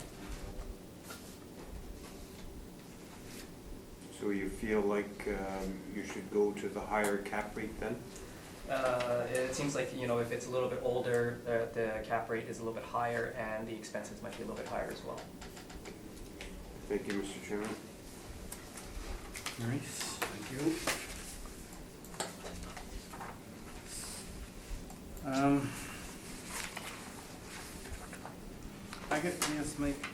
It just occurred to me, when Mr. Merritt was questioning you, on the cap rates, if you look at your page, your page 6, I guess, 5.3, you're going to the 80th percentile, and on these properties. Yes. Any particular reason why you're going to the 80th percentile and you're not saying using the median? I think it's because this one is a little bit older, and so if it was a little bit newer, it would fall within the 80th percentile, but towards the bottom. Like the range for the 80th percentile is 4.9 to 5.3. Mm-hmm. It's in this particular case, because it's a little bit older, it falls into the 5.3 category. If this property, the identical property, was a little bit newer, the cap rate would be 5%. And Okay, why 5.3 and not say 5.25? I guess they felt it was smoother to have tenths rather than quarters, and maybe more accurate. And so. Okay. I've always asked that question, and it's the first time I'm glad I answered it. It sounds logical. Do I get a gold star? Do I get a good gold star? Yeah. Right. Can I redirect from that? Sure. Your cap rate's on page 6. Your low cap rate's 4%. Yes. Would you agree that all your cap rates below 5% are for units of 20 suites or less? No. I don't know. Oh, you don't know. So your 20th percentile would be skewed by the fact you have a few lower cap rates, lower than 5. Would you agree with that? It represents a smaller percentage of the properties. And when you agree at your high cap rates, 7.3 are for older properties, which are 6.25 to 6.6 pre-1946, plus 1% or so premium for being in the north end. So that 7.3 is skewed by older properties. The higher cap rates that we have likely represent older stock that is in less desirable areas. That's all questions. All right, so I guess we're at your presentation now, Mr. Chairman. Page 1 is the photo. You see it's a little bit different style. It's still all managed by Rancho. It's still all built by Rancho initially. Page 2 shows it's a multi-building, 5 buildings on the lot. On page, and then we go with the cap rate, we go 6%. It's 1974, and we go 6% for that age group, same as 75 to 97. Now the main difference is that the assessor is a bit higher on the cap rate than the 1975 plus. Page 7, same property as before, same type of property, same type of financial statement. So we go with the actual income 2017 after discount. You see the discounts there are a lot lower. We stabilize lobby parking, etc. Standard wage is the same average 2015 to 17 for certain items that tend to be erratic, like professional fees, sundry, advertising. Waste and snow. There again, waste and snow 34,000 less than 2017. The repair and maintenance at 5 years after removing capex, and this one's a bit higher, 1838 per suite. And because it's a bit higher, I'd like to go through the financial statement for the repair and maintenance section. So if you go to page 13, you'll see that year to date, we disallowed the hot water tank and the windows. You can see there's no big, large items, there's no roof or very large items that should be removed. So we removed what should be. The next year for major repairs is page 16. There again, we removed 2 items, and there's no big items that should be removed. The biggest item is 50,000, and that's flooring, and that's normal. Then the next year for is page 19. Gives you the 2015. We removed 1 item, and there's no large item that should have been removed that we did not. And the last one for this is page 22. 2014 and 2013 on the last page, and we removed 1 item, the hot water tanks. And there's no item that we should have removed that were not removed. So those items were all added up, and it comes to our spreadsheet, and it comes to the 1,800 per suite. When we divide by a cap rate, it comes to a value of 9,867. So that's my report. Thank you. Any questions, Mr. Wong? No questions. Maurice? Well, there's certainly a substantial difference between the NOI and the city and the appellant. Yeah, a lot of it, well, 100,000 is in the rents, the effective gross income. And then there's the expenses. We go with site specific. We're at 60% expense ratio, and part of that is the repair and maintenance, which is 1838 per suite. Well, there's 158,000 difference, I think, between the two. Maybe I'm wrong here, but. Well, yeah, it comes to over 150,000. Yeah. So it's 40 and 55, so 55,000 difference in rent, in expenses, and 100,000 difference in rent.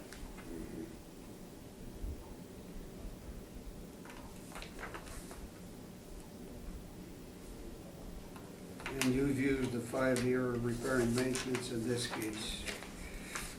I believe that's what we use in every case here today. Well, not every case, but that's quite a number, I think. I think. That's okay, that's fine. No, I Whether think it's it's 3 or the- 5, it's fine. Yeah, 3 or 5, and when we have the data, we tend to go 5 years. I try to use 5 years. Okay, that's all, Mr. Chairman, for me.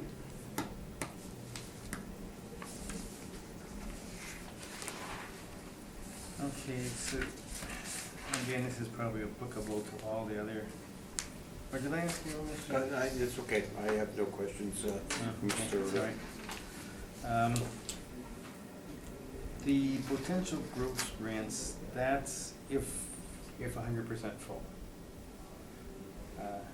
Yes, It's yeah. it's not a number taken from the financial statement that would reflect the actual, would reflect whatever vacancy. Well, it's in the financial statements. They show potential gross rents, they show discount, they show vacancy.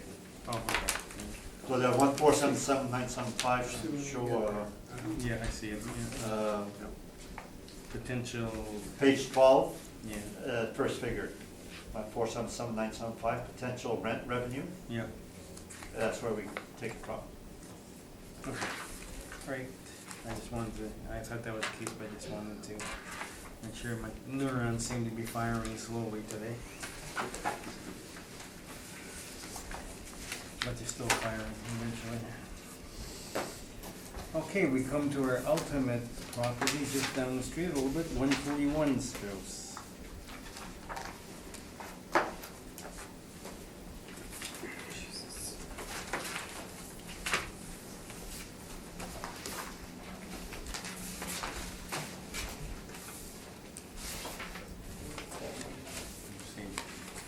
The subject property is 141 Strauss. It's, the roll number is 070-812-001-00. It's a residential apartment that's 2 stories, or 2 to 3 stories high. It was built in 1978, and it has 112 suites with 142 outdoor parking stalls. On page 3 is our income valuation summary. We use average rents of $877 to get a potential income of $1,179,000. We use the 2.6% vacancy to get an effective gross income of $1,149,000. And we use the 46% expense ratio, getting net operating income of $610,000. Capped at 5%, we have an estimated market value of $12,205,000, which is $108,000 per unit. On page 4 are rent comparables, showing that the rents we've used are in line with what's on the market.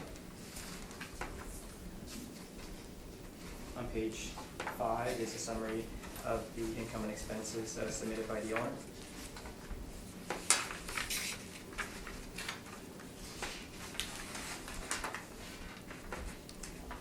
NOIs ranging from $542,000 to $572,000, but once again, there's some interest in there. So if you removed about $5,000, that would be approximately the NOI for those years.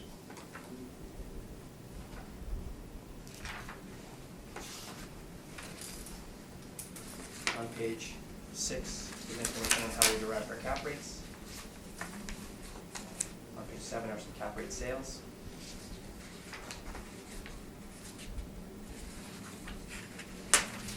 On page 9 is a picture of the subject property with its location.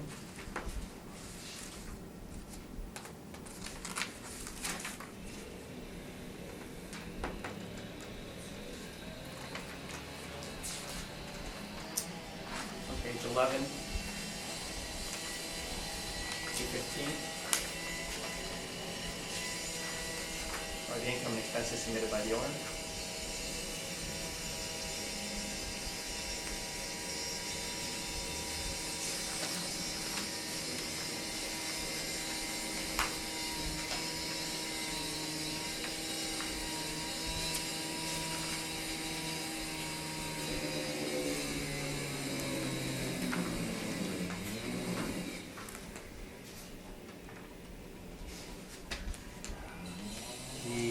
The actual operating income lower than what the model is estimating at 610,000. I wouldn't be opposed to a value of 11,236,000.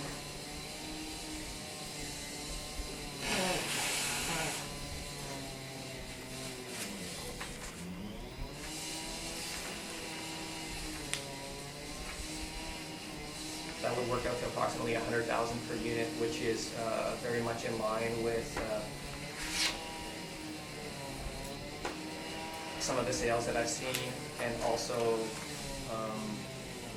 in line with some of the sales that the applicant has presented in their cap rate study, which averages about 113,000 per unit. And so these are 1 and 2 bedroom units, so 100,000 per unit is reasonable based on my experience.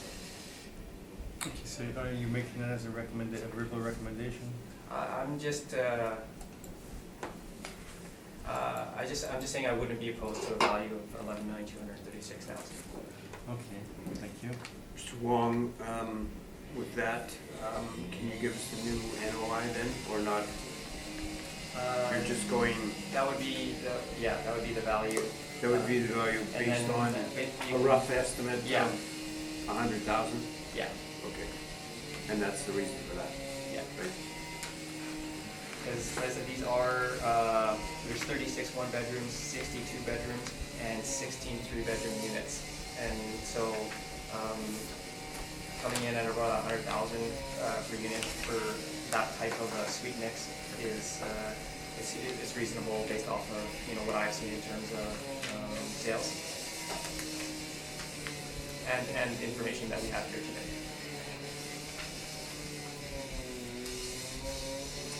Okay, is that your presentation? Did you find something? I didn't have any questions. Well, no, it's Henry's turn first. Yeah. Oh, I'm sorry. I thought he was. I was asking- out of order. You were out of order, okay. Sorry about that. I got mixed up here. Okay. Oh, questions for me, no? Oh, yeah, that solves that problem. Okay, Maurice, you can go. I'll let you go. Yeah. I'll let you go Well, first. okay, well, yeah, because I see a substantial difference. I know you've touched on it, but the NOI on page 3, you reduce it by 5, it'll bring it down to 605, but your next page 5, 42, if you reduce it by 5, that's what I've done roughly, Yeah. which makes a difference of about 68,000. And 68,000 at 5% gives you 1,360,000. What did you reduce it by? I'm just trying to figure out how you got. Approximately $1 million. Okay, so you're, okay, well. Someone 205. I'll reduce it by 1,360. I'm just trying to see what you've done here. You're by 11,236, and me, by using that 68,000, I'm at 10,845,000. I'm just trying to see the logic you're using, and because you've used this all the way through. I call it the next page, where you've got a summary of a different approach to justify what you're doing here. So, for support. For support. Well, you can use the word you want, I guess, but it Yeah. fits there, it's evidence, right? Yeah. Yeah. So that was my question, really. There's quite a substantial difference here. Anyway, I'm raising it, and I think you answered it the best you could. Thank you. Okay, any other questions? Yes, Mr. Chairman. Mr. Wong, I have a slight little problem in regards to how you're doing that. You're saying that there are $100,000 a unit. However, there's a third of the building that are 1 bedrooms, and there's 2/3 that are 2 bedrooms. So maybe you want to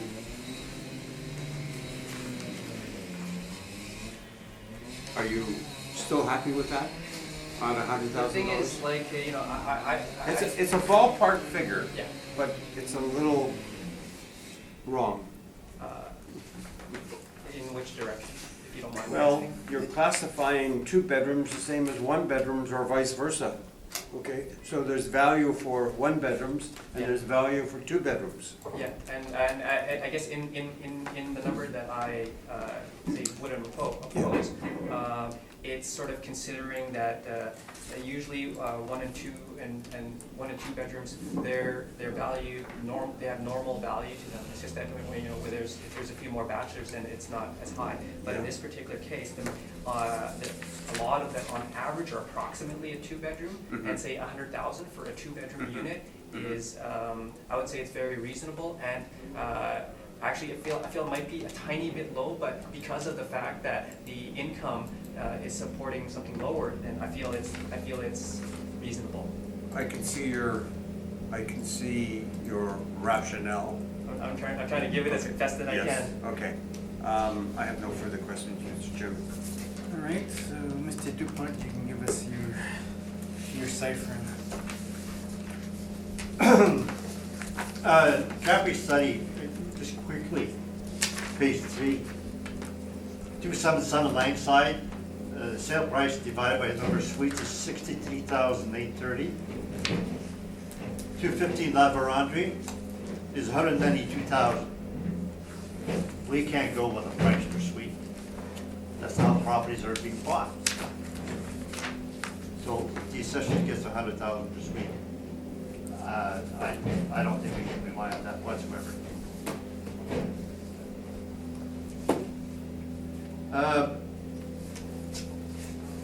So my direct is the page 1 is the photo. You can see it's a wood frame building with wood exterior. That type of property requires more repair and maintenance. Page 2 shows it's multi-building also property.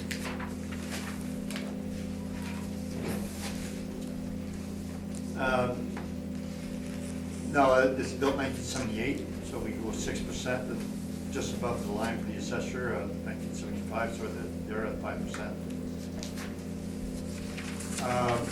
So on page 7, you'll see that it has very little discount in this property. So we use the actual rents that they're getting. 2.6% vacancy, actual laundry and parking, miscellaneous income we had. And we stabilized items, normal, some are 2017, some are average. The repair maintenance comes to 1,600 per suite or 1,631 per suite, which is not bad for a wood frame building with wood exterior. So our net income divided by cap rate, 8,263,000. Now the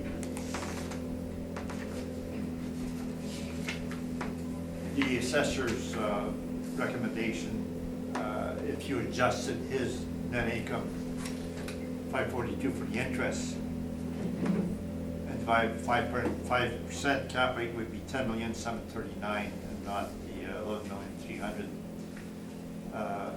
And then that makes it a really low cap rate.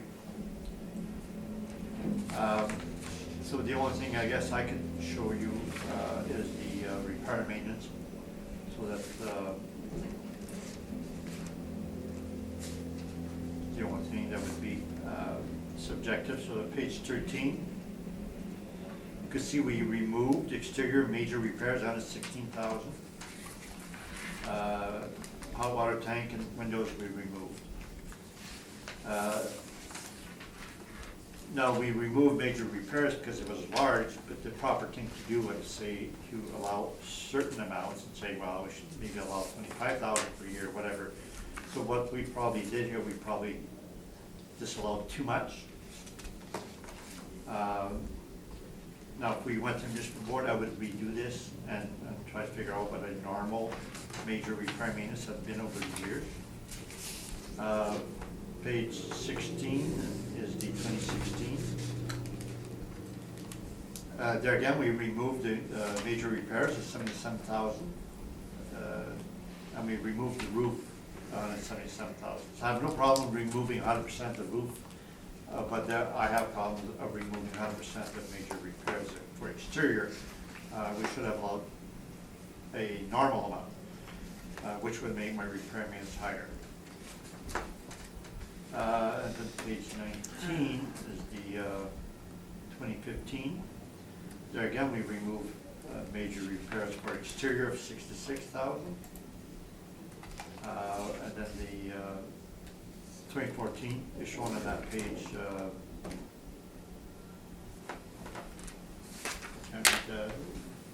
Page 19, yeah. It shows major repairs for exterior 71,000, which we removed again. And if I had to redo it or go to Mr. Board, I would like to stabilize that somewhere above zero. So I believe that my repair maintenance are quite reasonable, and that I should probably have gone higher repair maintenance.